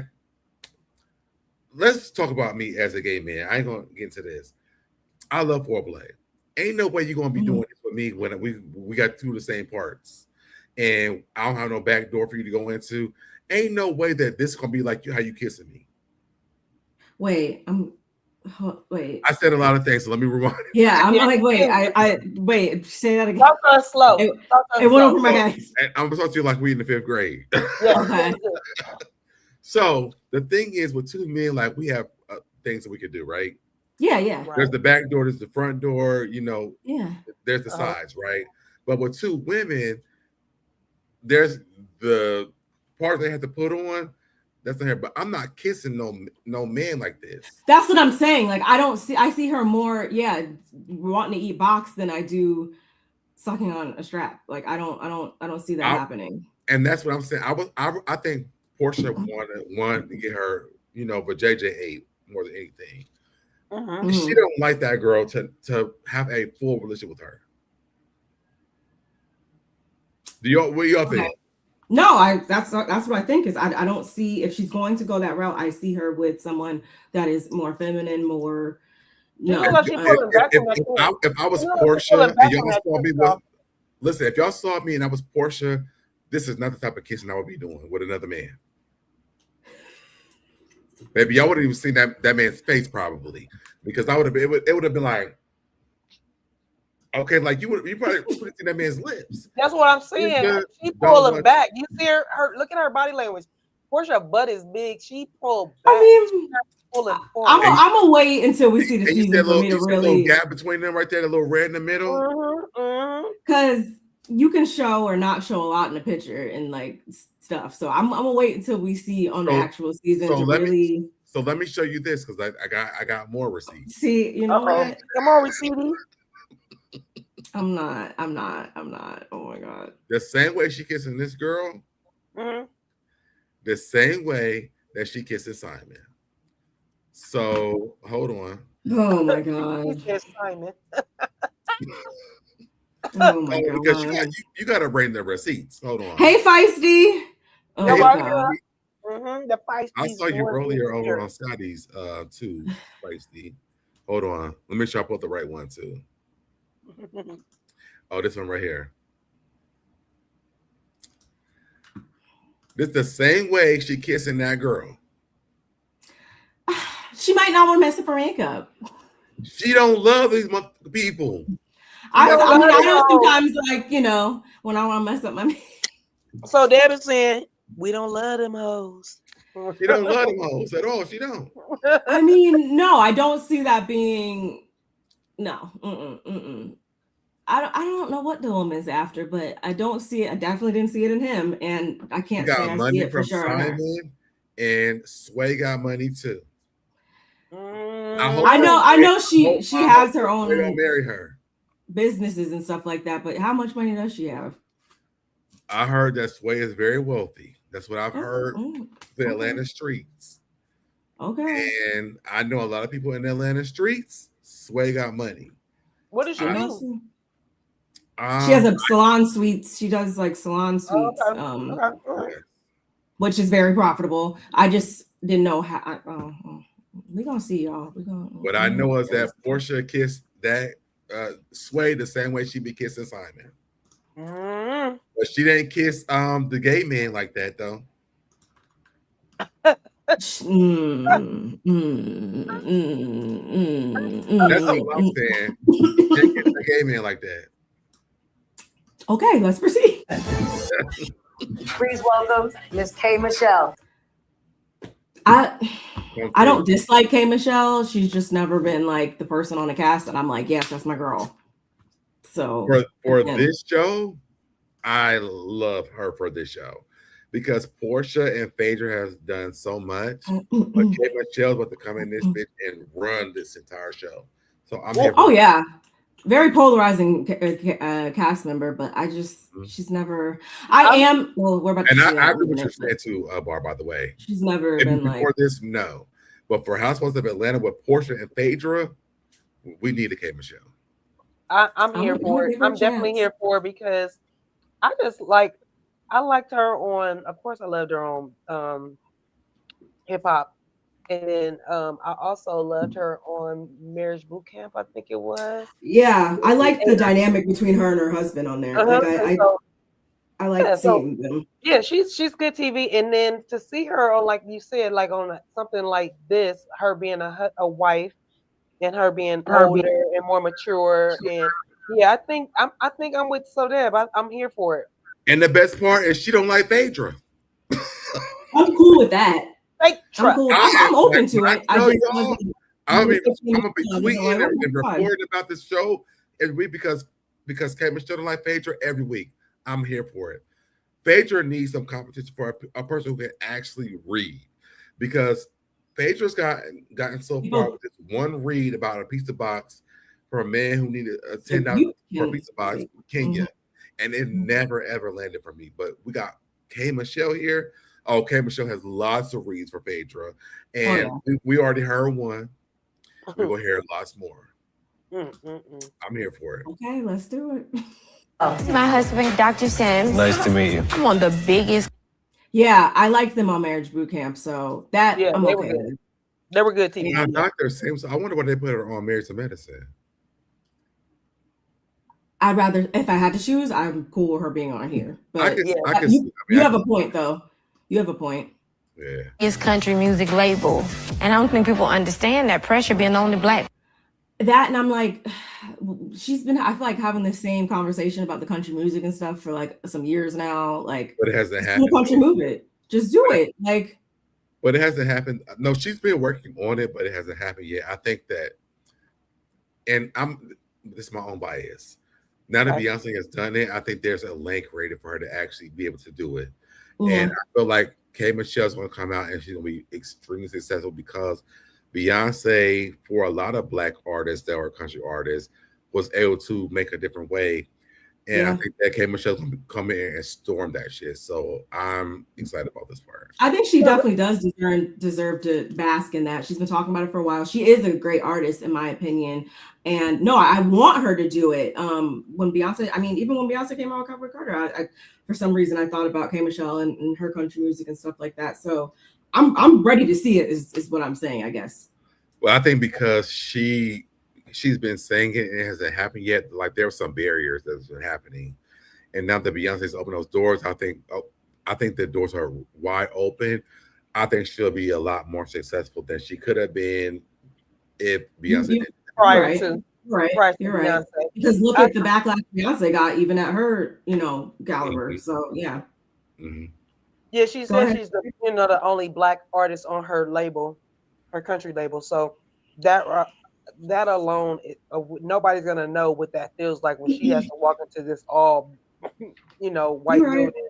So yeah, but we all know that K. Michelle is very, very, very, very, very talented and can sing her behind off and can yodel her face off. So absolutely. Yeah, let's be clear, country world, when she does give us an album, we going in. A lot of people that's not country artists, country listeners will become country. I hope that she works with a lot of those artists that Beyonce brought on, any people that we didn't even see from Beyonce's thing, from the country thing that Beyonce didn't even connect with. I think like connecting the two would make that album even more bigger.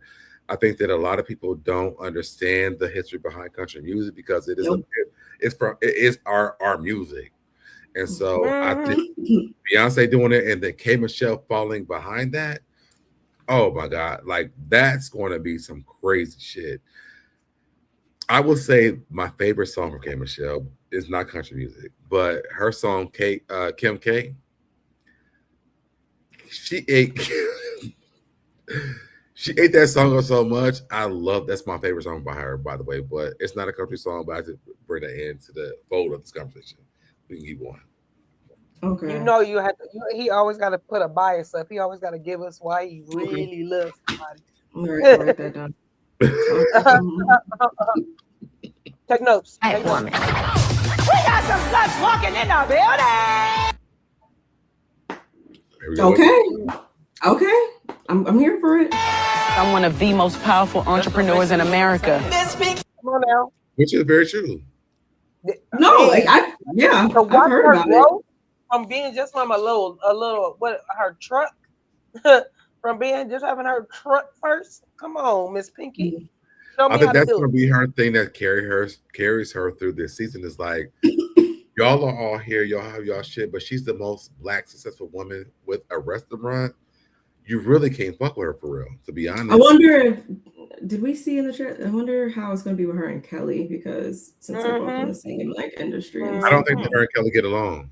I don't think so either, and that's just it's so. I hate when they're like in similar industries and. But I think that starts at a bit. I would say just judging off the beginning, I think that's a way to get us to watch them, which they probably didn't even really need that. But I think the end will change towards the end of the show. Yeah, hopefully. Because if Kelly, I'm sorry. No, go ahead. I think with Kelly, because we saw Drew go to Kelly's business and it shut down. Yeah. You know, for me, that's really sad to me. Like that wasn't even a really good read. Like if she lost her business, that's pretty sad to me. I hope that they Pinky and her get together and like give advice to her to make her business successful. To be honest, so yeah, that's what I would like to see with them. Yeah. Let's that be man's clear. taking her through. Let's be clear. It's the economy because we're not seeing it just with Atlanta. We're also seeing it with the Bell Collective as well. When you look at the Bell Collective, Carrie, when you come to Carrie, she's about to have to go. She just opened her one. I'm just saying, people are going through some things because the economy is not. We all are. The economy is just not doing well. It's just not doing well. So I will agree with you with the Bell Collective. I'm going back over here. You know what? Shut up. I'm sorry. I can't take the Bell Collective serious. I'm sorry. I just can't. No.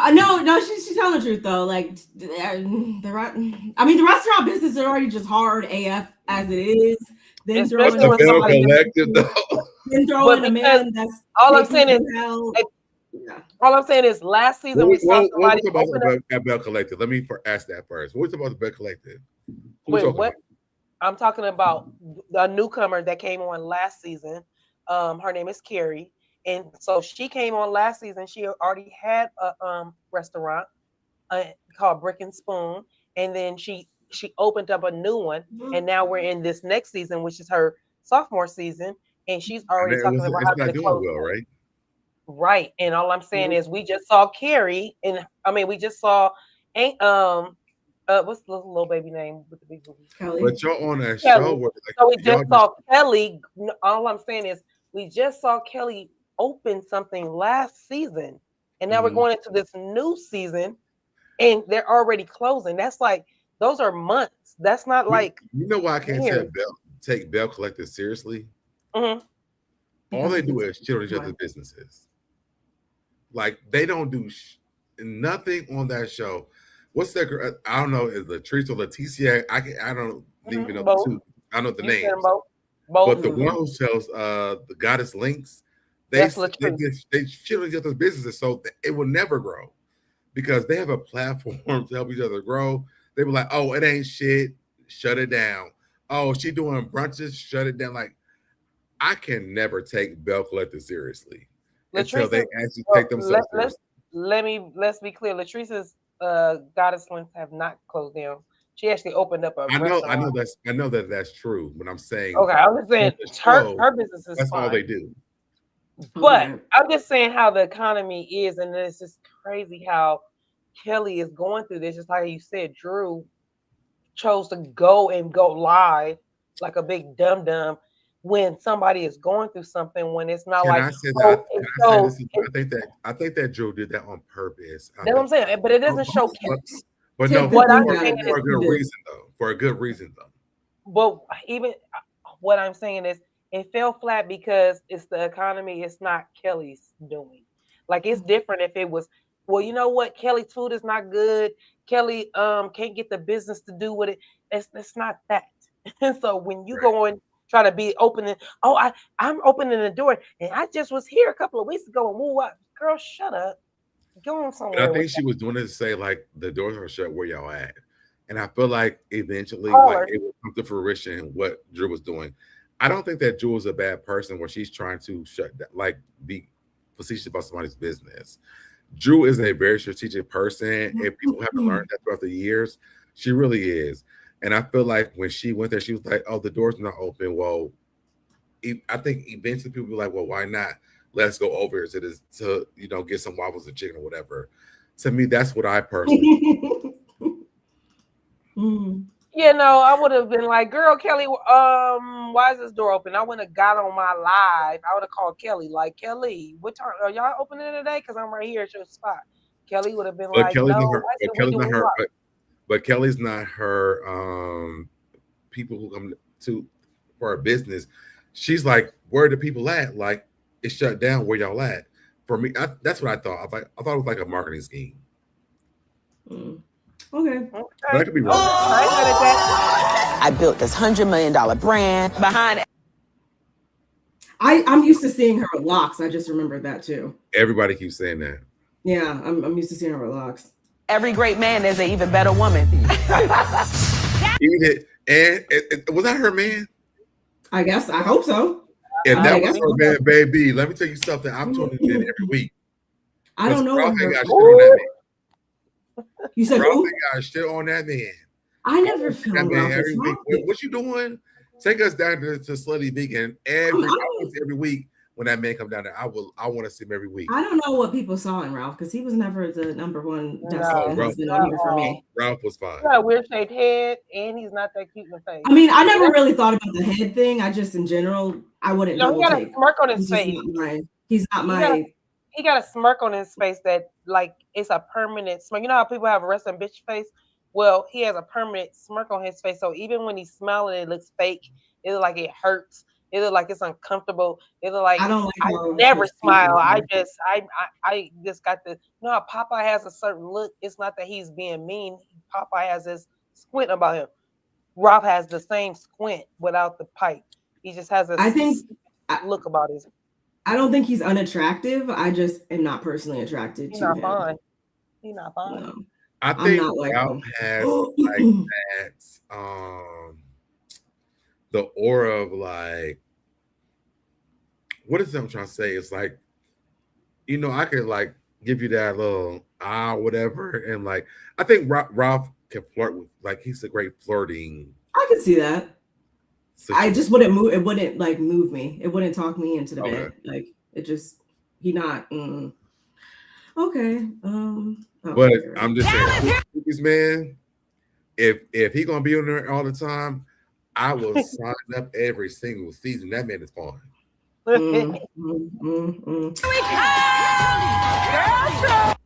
I'm not gonna lie, I was upset at first because I was like, are we really just going to Dallas? Like, I love Dallas, but like for real. And then I remembered they went to Scotland too. They didn't show that though.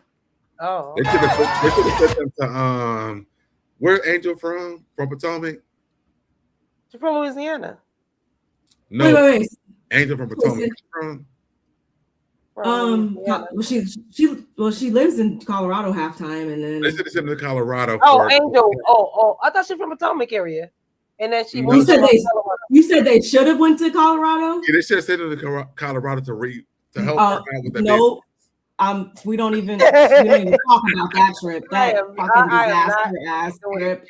That doesn't even count as we act like that didn't even happen for her sake. It didn't happen. It did not happen. It didn't. Yeah, actually, what am I talking about? It didn't. The experience is still there for you. They should have tracked back with Angel and gave them the fly fishing experience with the food. The fly fish. And like let them have an experience with. Is it just me?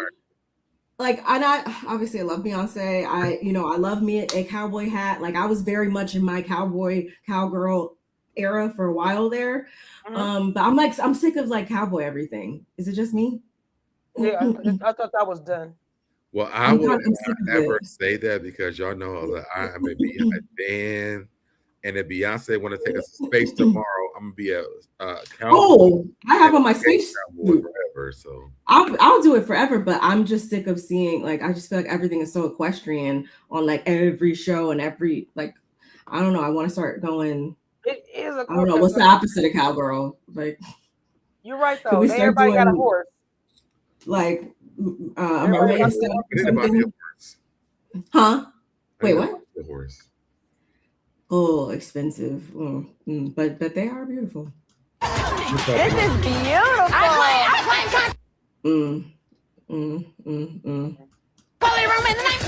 Hopefully I can find me a cowboy. Oh Lord. I don't want to see that. In Texas. When this horse just jump at them, ooh, Lord. I am not trying to. Who was that fighting? Who was that? Who was that wasn't that Phaedra with the blonde hair? I'm pretty sure it was Phaedra. Who was that in the black? In the black? Yeah. I don't know can I rewind? That on the ground. I feel like that was Portia. I think it was Portia, yeah. Oh, because I talked to him. Say again? Because of that horse?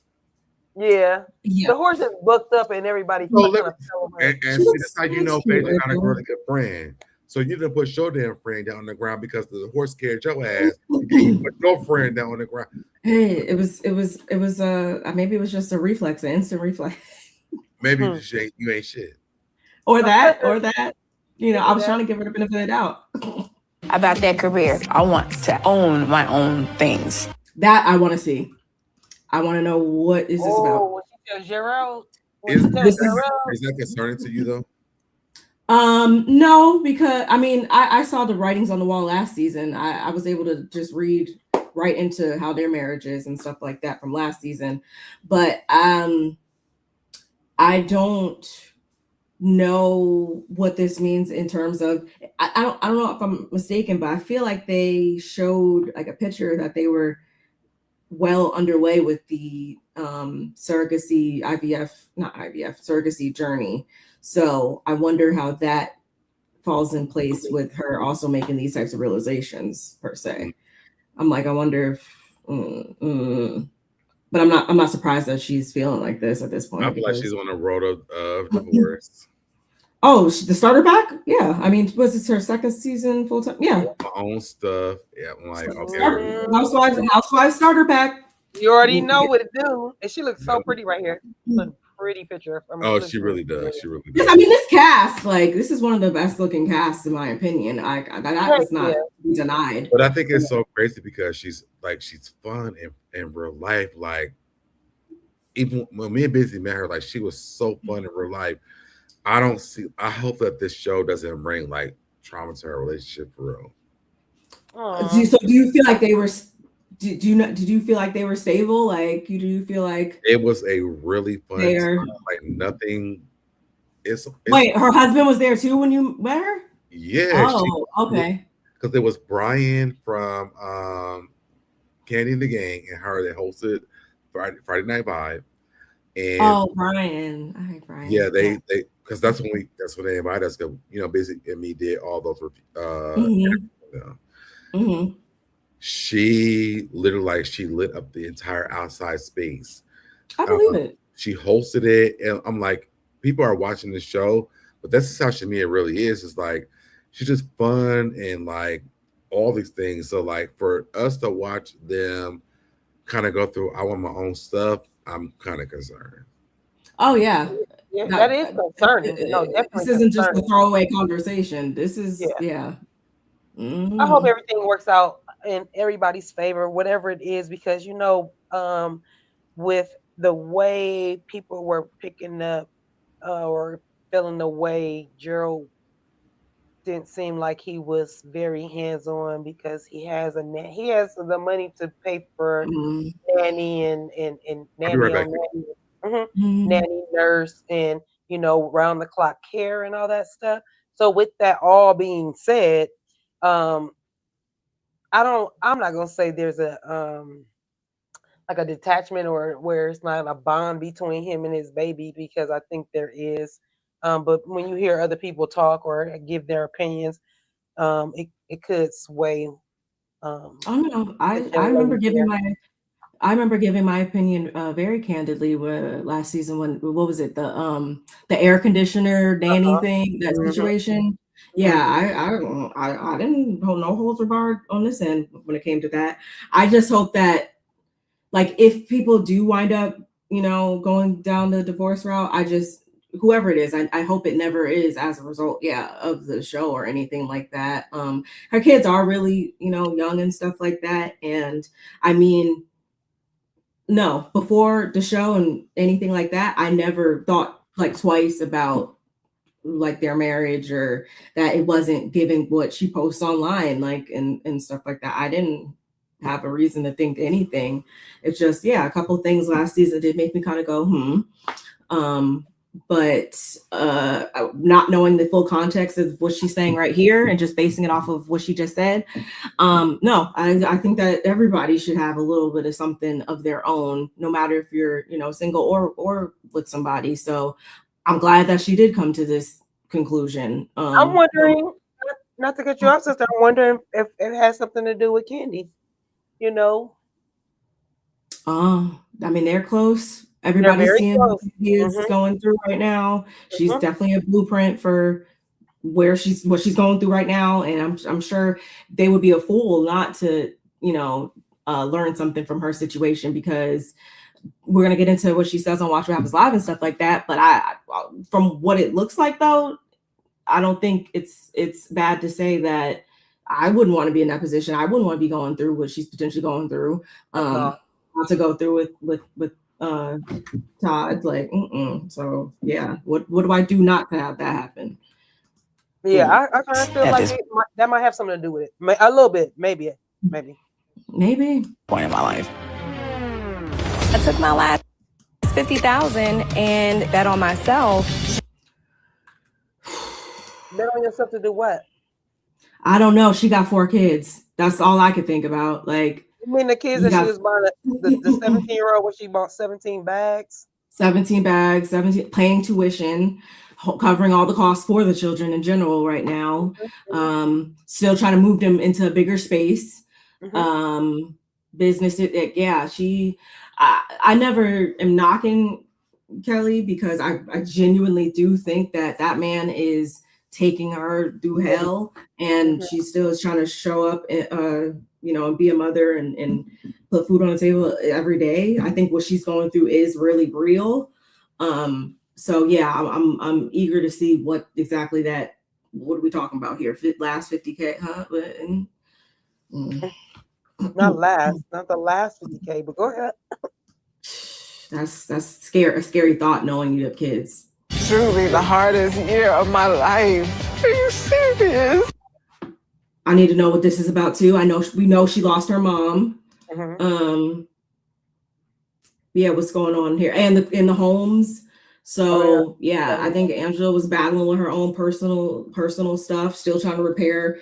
Well, not repair, but her and Charles, they just got back into a really, really good space after, that whole Madison Square Garden stuff and whatever. So what is this about? It could be about the sister too, the sister, and all that. The daughter and their whole little situation. So yeah, it could be a number of things. Okay, maybe I did need to talk to you guys about this. This is okay. Maybe I'm warming up a little bit. You ever slept with a married man? No, I have not. You absolutely did. Pot. No, kettle. you did, broad. You stop projecting. I just who cares? I mean, not like who cares. Like that probably sounds wild, but like, Right, that is, but it's okay. We know what you're saying. It's not your business if she sleeps. Like, it's a classic thing. Exactly. Like, The people want black. That's my friend. Okay, so back to I don't care about this. What we were talking about? She had the flute. Now she got a gone. Phaedra. I don't care about this. I don't care about that, and I don't care about this. If she is, because she said that it was nothing going on between them last season. I don't know. Like, I just don't care. Like, if somebody, I don't care about who these people are dating or not dating. Just show me good TV. Like, let her do what she want to do. Ralph is no longer in the basement, so she could fucking be out here doing whatever the fuck she wants. All I care. I thought Ralph still was in the basement. No, their stuff is finalized. He had to get out. They had to sell the house. Yeah, their house is nice. I feel bad because that is a nice house. Yeah. Now you got to uproot the children. So wait, Ralph is not in the house no more? They both got to go. No, he wasn't. And like in general, they have to sell it. So. Oh, they moved. They both had to move out the house. Yeah. Yeah, but I don't know if he had already moved out though, or I thought he had already moved out even before. They had to both move out of the house. Because like a marital asset, maybe it just was. I don't know. The judge just decided. No, you guys just need to. Yeah, y'all just need to. So which is probably better than him trying to go after her. I want to know if they're going to talk about, because remember last season, right? Didn't he like think that he should get some of the money that was in this LLC or this? He was trying to be all weird about that. So I wonder if we're going to hear about how that all broke down, or if she did an interview or whatever. Because I'm curious to know, beyond y'all selling the house, like how did it all? What was the final word on it, on how everything got because he was a bit decided. He was being a real butthole about it. What up, baby? Good to see you. He's in my DM. Ooh, black. I know that Black has, I mean, he has a successful business. So, I mean, if she do want to date him, I mean, he got stuff going for himself. But is Drew going to date men or women? I mean, I think Portia and Drew is confusing to me. Drew, I didn't really buy, well, even if that was something with her and Ty, like I just no. Well, I see her. Ty and me said on Basketball that she was dating Jordan. Did either of you guys watch Mimi's interview with? Not yet. No, Carlos the King. No, I didn't watch it. Whose interview? Carlos the King and Mimi Foss. I watched that. I watched that.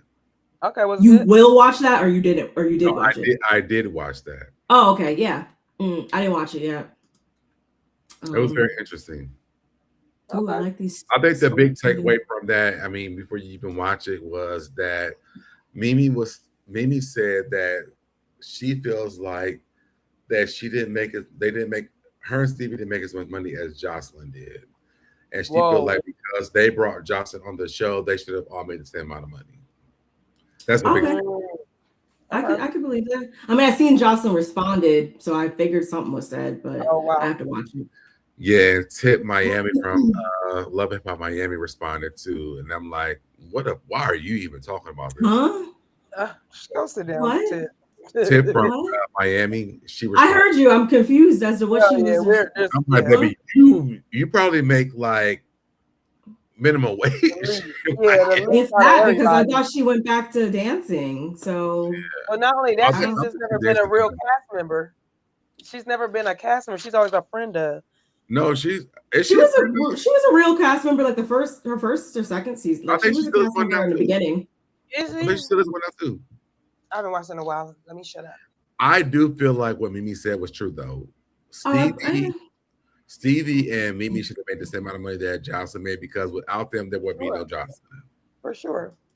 I agree. No! No, why would she be allowed? Let me tell y'all something. If Portia drinks out of a cup that ain't got nothing else to drink in another motherfucking time, because Portia been drinking out of a cup with nothing else to drink in it since Nene was on the show. No, why is that cup not full yet? Because she don't want her cup to run a throat. What? You can't even hear it.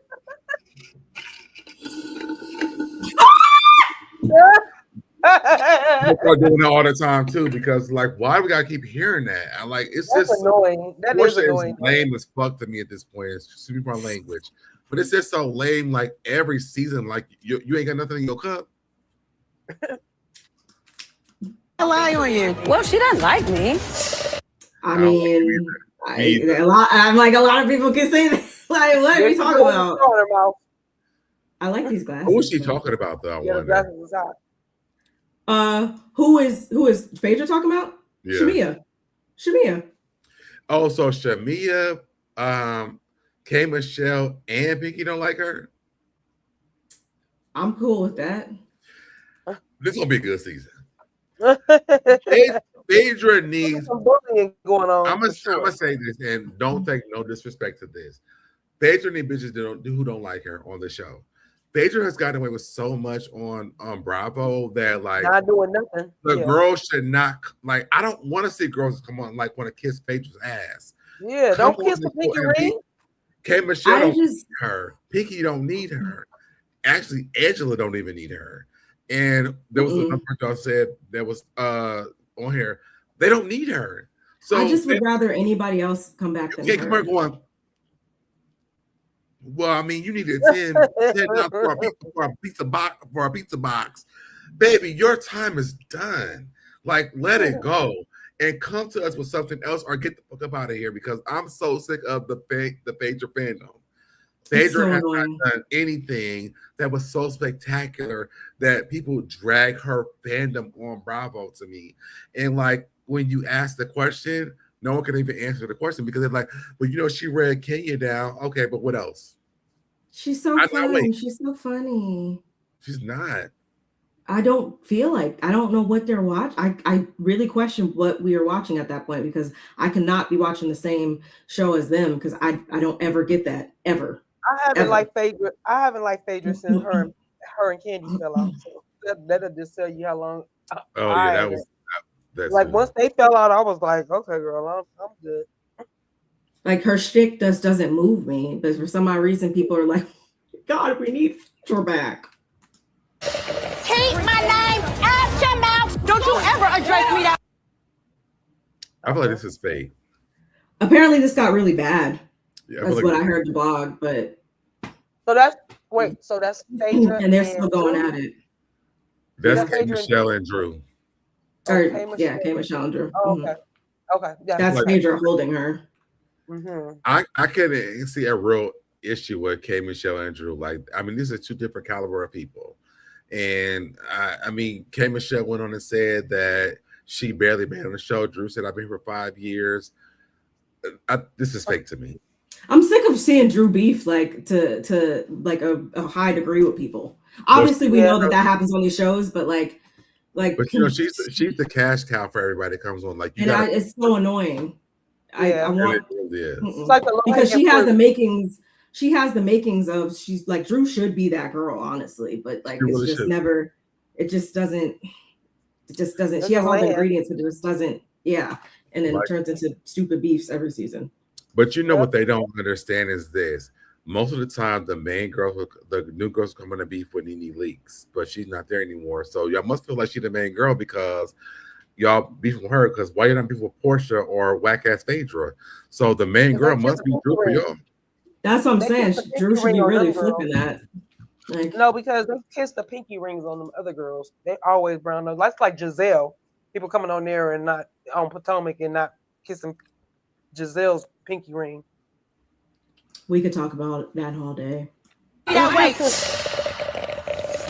Okay, I didn't realize the cup thing until you said something right now. I didn't realize it until rewatching it. I didn't even all think she about does is drink out of that cup. I didn't even think about how many times they showed. Oh, I mean, Portia at every Nigerian man in Atlanta. Now she eating pussy. So, Every Nigerian in Atlanta. I actually like that hair color. I would say that. Huh? If I like Phaedra, I would agree with you. I like the hair color. It doesn't Yeah, necessarily. It could be on somebody else. I would like, agree with you if I like it itself. I didn't say she looked nice in it. I just. I'm agreeing with you. This is. Goddamn Lincoln, sit the down. We're going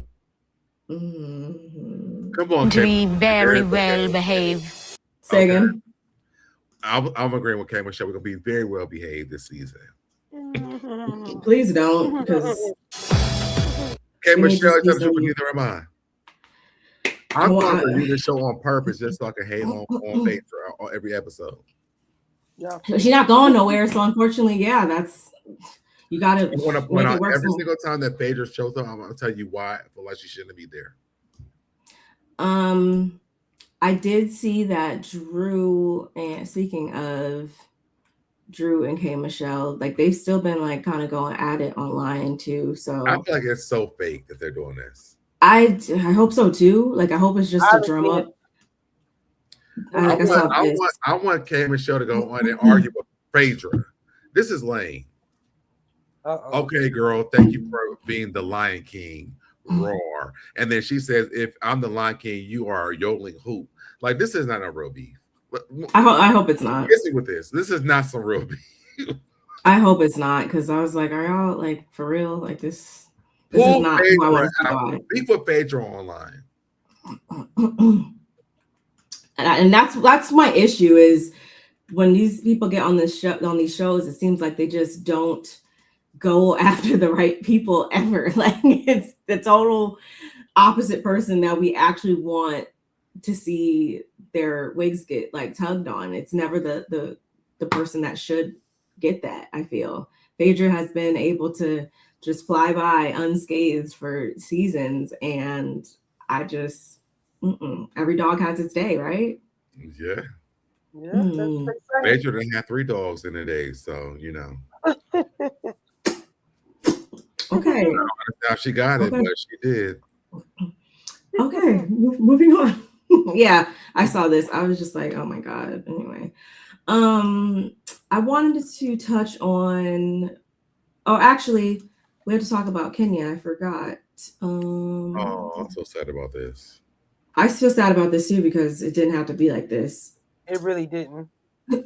So y'all, RHOA alum Kenya Moore ordered to pay. I'm gonna pull up something else because I didn't see 90K. You didn't see? It's like 87. That's 87. Mine said 80K. Now it's 90K. People are just rounding it up to 43,000 and then another 43,087 total. Okay. Kenya Moore appears to have fallen drastically behind on bills connected to her Atlanta-based hair spa. The Real Housewives of Atlanta alum has been ordered by a Georgia judge to fork over nearly $90,000 in unpaid rent and utilities for her Kenya Moore hair spa. Court records obtained by TMZ show her company, More Vision Media, was told to pay $43,988 by late February and another $43,988.67 by late March, totaling to $87,976 owed to the landlord. In addition, the judge ruled More Vision must continue paying approximately $5,000 a month in rent until it vacates the premises or otherwise resolves the lease dispute. The ongoing legal battle stems from a lawsuit filed by the property owner, Northland Chambly LLC, which claimed Moore's business stopped paying rent in December 2024 and also failed to cover utility costs under the lease a few weeks after the judge's latest ruling. The landlord said Moore's company missed its first payment deadline and moved to demand possession of the property. However, the court has not yet ruled on that eviction. Moore's spa debut was documented during season 6. Yeah. Okay. So, I think it's true. I think it might be true, but she kind of, I never was up in arms about this because she kind of touched on this when she was briefly making those videos on her channel. Mm-hmm. She said that and because I know for a fact that there is I don't remember the type of lease by name, but I know there's a type of lease where if you do certain improvements to a commercial property, they earn that money and they have to give it to her. Yes. But that doesn't mean you're not supposed to, like, they could also, come back and be like, you're not paying. It could turn into was mess. having back and forth with them about I feel like we hear this like quarterly about her owning from them, and then it comes back where she doesn't owe it. I feel like she's having a battle with the landlord because she upgraded that space and they owe her from this, but they haven't paid her back. She's not paying them back, and so they're going back. It's like, that's literally how I see it. So I never really got up in arms about it.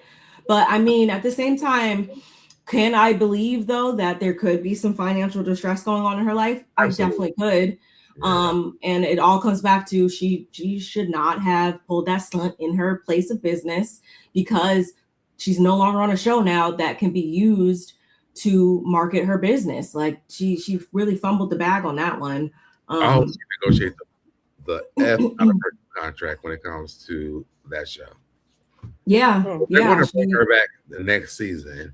Now that all that stuff with, we haven't brought this up yet, but no, not yet. She better negotiate the hell of her contract because they screwed her over. Yeah, and I wonder if there's like a non-compete or anything. I mean, she was making what, like at least like 1.52 million already. So yeah, it needs to be nothing less. Leaks money when I come. Y'all screwed me over for 2 years, for 2 seasons. I didn't need Leaks money when I come back because y'all should have known better. To me, it doesn't make sense to me because she went on and said that wasn't even her. She wasn't even there for the part where they exposed those photos of her. But that y'all took me off the show and y'all let her file this report on me. I want NeNe Leakes money when I come back. So stupid. It's so stupid. And I deserve that. No, yeah.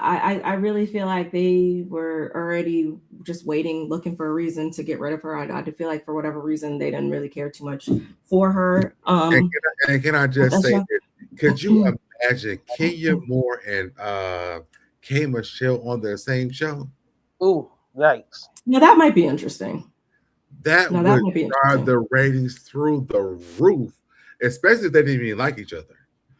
I would hope that they would get along for the Hey, Michelle.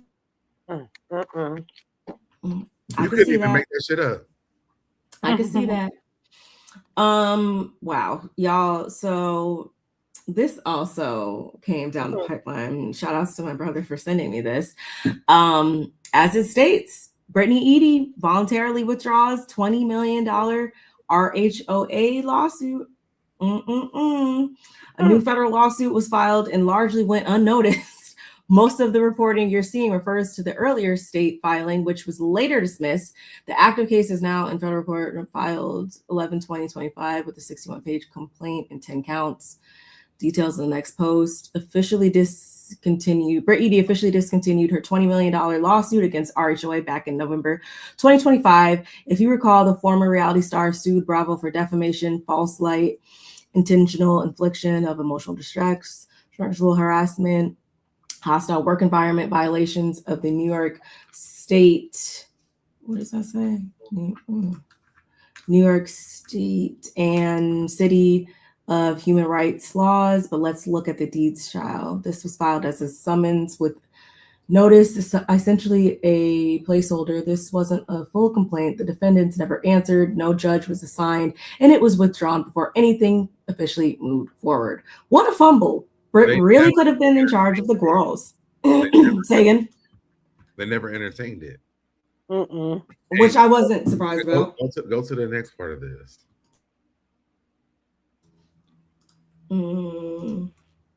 Click on that button. Yep, right there. Siri Play, I Changed My Mind by Keisha Cole, because it looks like Britt Eadie has withdrawn her $20 million lawsuit she filed against RHOA back in 2025. If you recall, she initiated the action in June by filing a summons with notice, which is in New York, is essentially a placeholder. It starts the case and it outlines the claims, but it is not a full complaint with detailed allegations. Here's what the docket reflects. Summons with notice filed in June, no full complaint ever filed, no answer from defendants, no motions to dismiss, no notice of appearance, no judge ever assigned, November 2025, voluntary discontinuance at her request. Yeah, this This never reached active litigation. The court was never engaged. No rulings were made. Could there have been a settlement? Sure. But the docket does not list any activity outside of the initial filing and the discontinuance request. Next case. Yeah. Yeah. There you go. That's laughable. So all this and yeah, bring back our girl. We need Kenya back. Clearly, yeah, we definitely need Kenya back. We definitely knew that this broad was gonna drop the case, because she didn't have a case. No case, no face.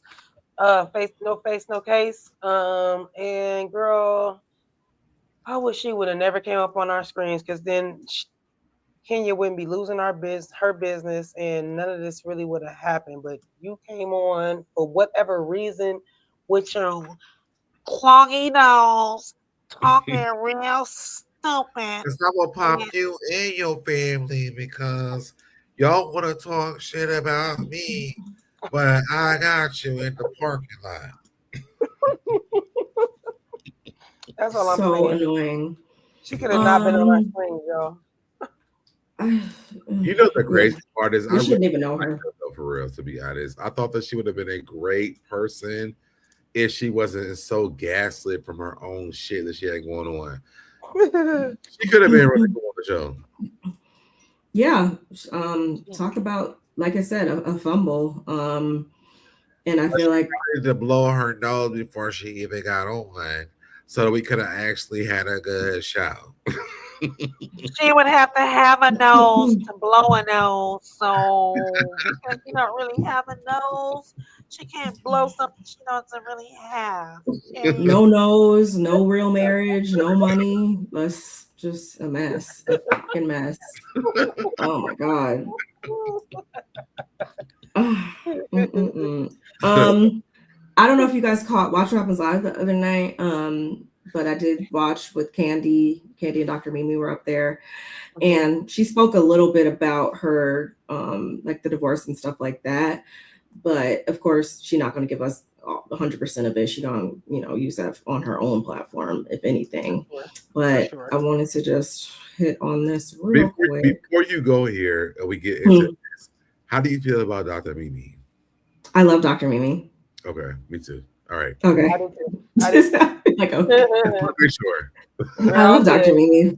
I don't understand why people are so mad at her all the time. She just calls like she sees it. She calls it like she sees. They keep on saying like she tries to diagnose everybody. I'm like, I mean, she probably should, but I like her though. I do like her a lot. I do. It's ridiculous. And I love her husband, but I really like them. I'm very grateful that they were being transparent enough to want to come on this show and share. Like that's really their real life. And a lot of people were like, yeah.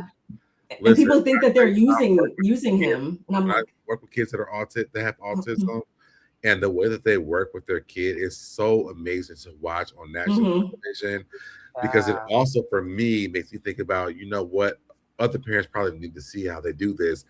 And I love the dynamics of them because, sometimes it's both of them, sometimes it's one or the other. I wish they would show, and the daughter, like she gets a break from him as well.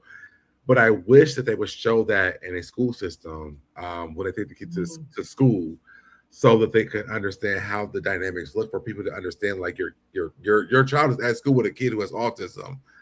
It don't always work this way. I watched something else today where this girl, she has Tourette's. I don't know if you saw that. Did you see that? I haven't.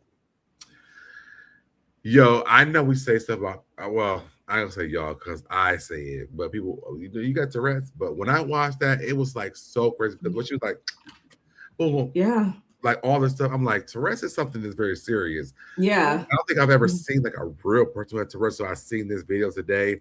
They were talking about it's a DD, something that with, what's the guy's name from Black Panther? Oh, I seen that at the awards show. Yes. Yeah. I seen that. Michael B. Jordan and all that. And well, I can't remember the other man's name. I can't. He's a legend, but I can't remember his name right now. But yeah, I saw that. But outside of that, so there was a girl who commented who had Tourette's, and when I say that baby girl had Tourette's for real, I'm like, I don't think we knew. I don't think that I knew that was Tourette's for real.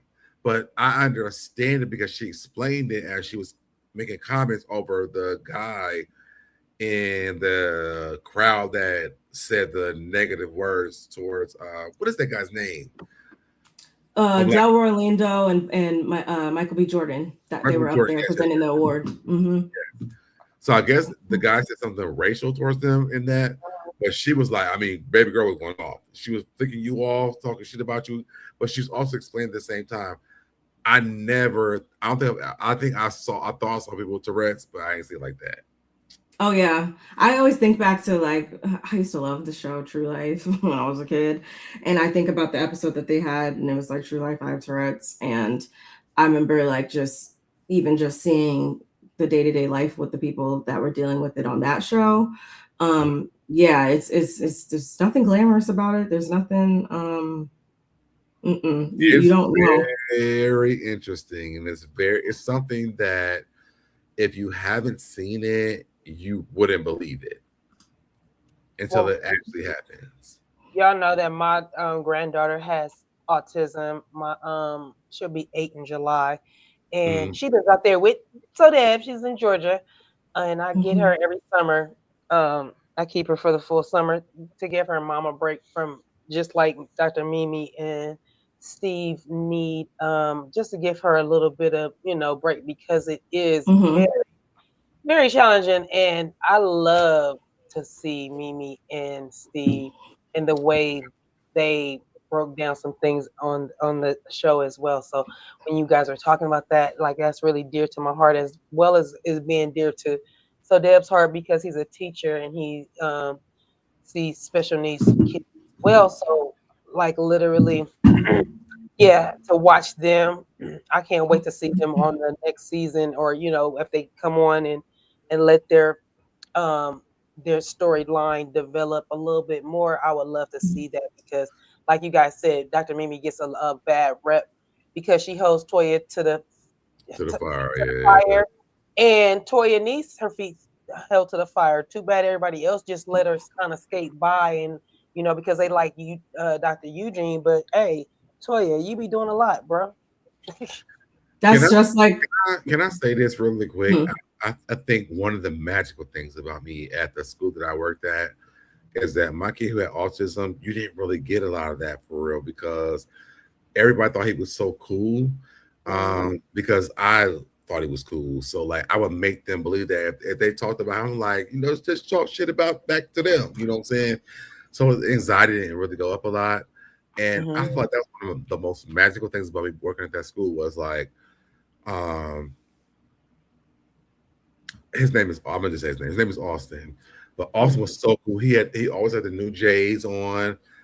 Austin's to drag from his feet. And one thing that I remember was like they were like, "Let me show you how Austin run down the hallway." I said, "Well, let me show you how you run down the hallway." You know what I'm saying? Like for me, like my pettiness is not below the kids' level. I'm going you have to get on their level. Yeah. And luckily, like my coach was the same way because we both Virgos. So I was like, "Oh, so you want to see how Austin run the hallway? Let me show you run the hallway." We like, and they were like, "I don't run the hallway." I was like, "Yes, you do."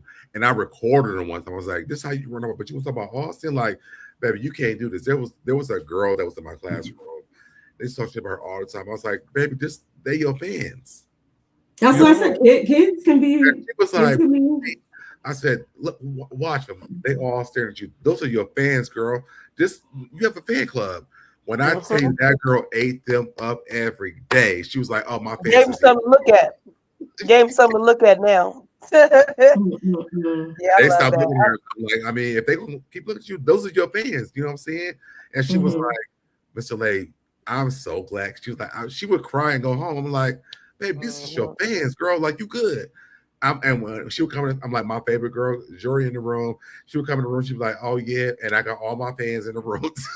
Like, my kids know, like, I'm the shadiest of them all. So like, you can't come in my classroom and not know you're shade another person in this room because I got something for everybody in this room. Yeah, we all, I feel like we all more did. people should have that outlook on life and not thinking that they don't also have something that can be pointed out for sure. Hey, Hot Pink. That's with 2 Virgos. The shade is real in here. Hey, Hot Pink. People are mad because she defended Heavenly and talk about Toya. Agreed. I love Mimi. I love Mimi and her husband because they are new and they actually get something to talk about. Very true. Simone defends Toya all the time, but when Mimi defends Heavenly, it is an issue. That's Right. like, come on, Hot Pink. that happens a lot. Very Points true. were definitely made. So let's go ahead and see. How long had you and Todd been considering a separation before you before you decided it was the right decision? Oh no, it happened like in July. Is anybody surprised by that? I wasn't, because I had started seeing on social media. Actually, Cutie, didn't I say that to you? Like when it broke, I was like, remember when Kandi and Soulja Boy said it all slick stuff to Kandi, and then we turned around and she had him down doing an interview or whatever. And I remember T.I. came to make sure everything was going smooth and according. And I was like, I mean, I'm not surprised that he came, but I also would have assumed Todd would be there. Todd wasn't there. Interesting. Yeah. So this doesn't surprise me that this dates back to July. In July was when I was like, oh yeah, nah, I can't do this no more. Yeah. I wasn't shocked about that at all.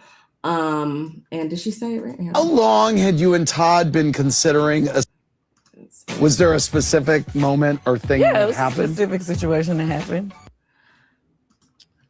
Wasn't it Giovanna who said that Todd gets in? Giovanna from Clark. Yeah. No, she was that bitch. That bitch. I watched that clip like 2 days ago. But wasn't it her that who Todd was getting to different places or something like that? Wait. Say it one more time. Wasn't it Marlo that brought up the Marvin? Say it again. She said that Todd knows how to get into like different places or something like that. Oh, I don't It was remember. Giovanna, right? That said that Todd knows how to place himself in position to come up or something like that. Wasn't that Giovanna? Oh, I don't remember. But now I want to go back and watch because I don't remember who said that. I believe it was Giovanna. Well, I mean, who was at that thing that Nene did when Kenya and Phaedra's Apollo's men the fight, huh? The lingerie, in the hotel. It was Kenya and was it Brandon? That was her friend. There was a couple there that was there who said, no. I forget. That wasn't Giovanna. That was, wasn't he a singer or I think he was a singer and he was with his wife. That seems about right. And that's I don't know if that was him, but I remember there's another couple on that season. And if you look back at the clip, old boy was actually hiding behind his wife when the whole fight broke out. I don't remember his name though. Yeah, that definitely wasn't Ronnie from New Edition. Yeah, I don't think that's because that's what you're talking about, Giovanna. I thought it was Giovanna, but maybe it wasn't her. No, that wasn't her. She wasn't at that. Giovanna, that happened. She came later. She came right when Eva came on the show, and that fight episode was that was a couple seasons before that. So I don't remember who that was, but I'll play this in the meantime. I'm not talking about on Watch What Happened. Okay, all right. We know. Okay. What is your current relationship or nature of communication? Inquiring minds would like to know. Was there a specific? So we've been going back and forth through the whole divorce thing. So of course, keeping it very professional. Sometimes our conversations can get a little intense, but a little intense. if you ain't paying no bills around this motherfucker, it's gonna be a lot more than a little intense. She better than me. That was her trying to, say it there. I always going off on him, but he deserve it. But and does. But for the most part, even if we argue, we still, try to be nice to each other. You're co-parenting. Yeah. Which is why around the holidays we were still seeing them together, the kids' birthdays and stuff like that. I mean, yeah, if y'all can do that, then good. But if their dad is being ain't shit, their dad ain't being shit. Like when their kids are young, like their kids are, like when you're like 6 and under, you can do that. When they get like 8, 9, 10, you can't do that. That co-parenting becomes like, we ain't doing holidays together. You either spend it with dad, or you're gonna spend this day with me, and then you're gonna go see your dad later on. It always gets split up. But when I've seen it both ways. I mean, it can happen. I'm not saying it can't. I'm just saying, but when they're smaller, you tend to want to do the holidays together and not split them up, because at some point when you're 8, between 7, 8, 9, 10, you're able to talk to that kid and tell them exactly what's going on, instead of when they're like 4 and 5,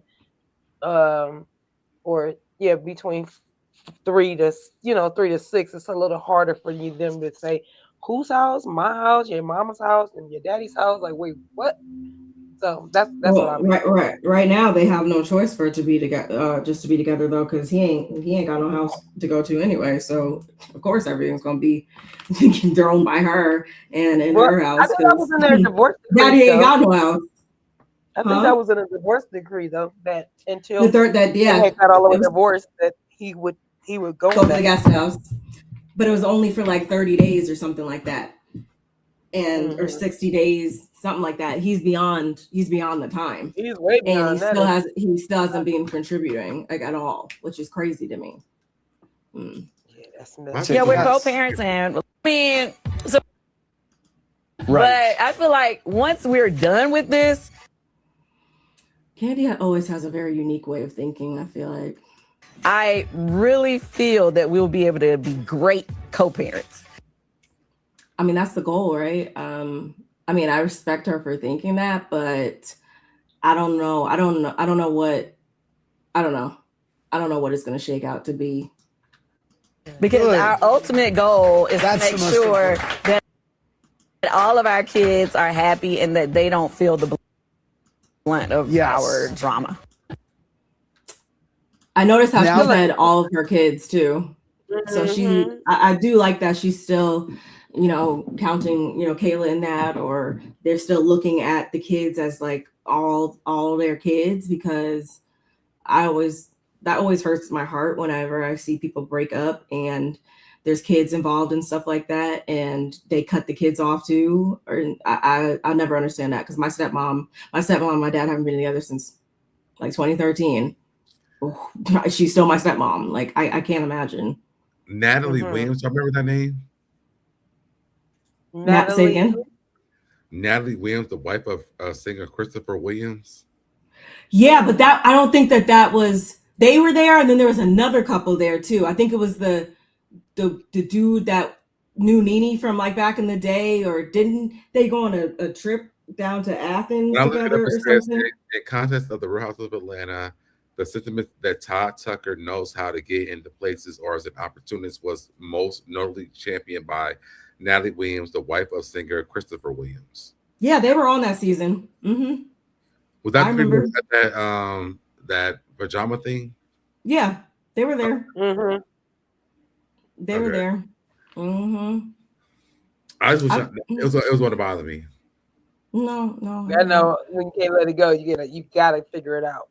Yeah. Mm-mm. Out contesting it. No, well, he actually isn't contesting. Oh, he isn't. Interesting. Hopefully it stays that way. He threatened to contest it. Okay. So it said that if we do not come to terms, that they feel that they have a way to contest it. So I like that she clarified that. Do you have more of this? What? This? Of her talking about this? No, this is the only clip. Why? No.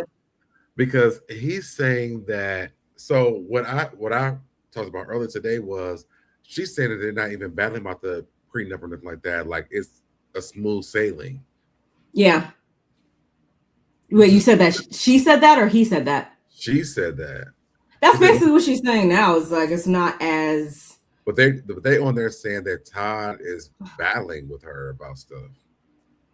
I think she. Hold on, let me. I think that is the misunderstanding of now contest. Yeah, like she's saying it's a misunderstanding. People are thinking that he's contesting it and causing all these issues when in all actuality, the lawyers have said if we don't come to an agreement, then he'll be contesting it or then there'll be issues or whatever. But I think that they're just waiting to agree on something and still being patient right now is what I took from it. Well, I'll be right back, y'all. Okay. Okay. Testing it. No, well, he actually isn't.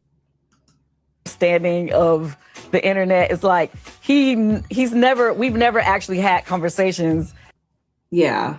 So do I think it's as cheery as she's kind of low-key making it or whatever? No, because I still don't like trust his motives, because why aren't you paying anything? And I wish Andy would have asked her about that, because that's something that her team like put out there or whatever and said that he hasn't been paying the utilities or anything like that. There's no mortgage, I know, because she paid for it in cash, but he hasn't been contributing to anything, even with the kids. So I was kind of surprised that still bills going on. Yeah, and they're still like they would be those lights would be cut off if it was up to me. About it being anything other than what, right? You know what I'm saying? So Yes. it's like, Everything would be cut off in that motherfucker. Locks would be changed. you know, he's like, well, I don't want people to feel that I'm standing. People to feel that I'm like, well, people feel that way because your lawyer put in.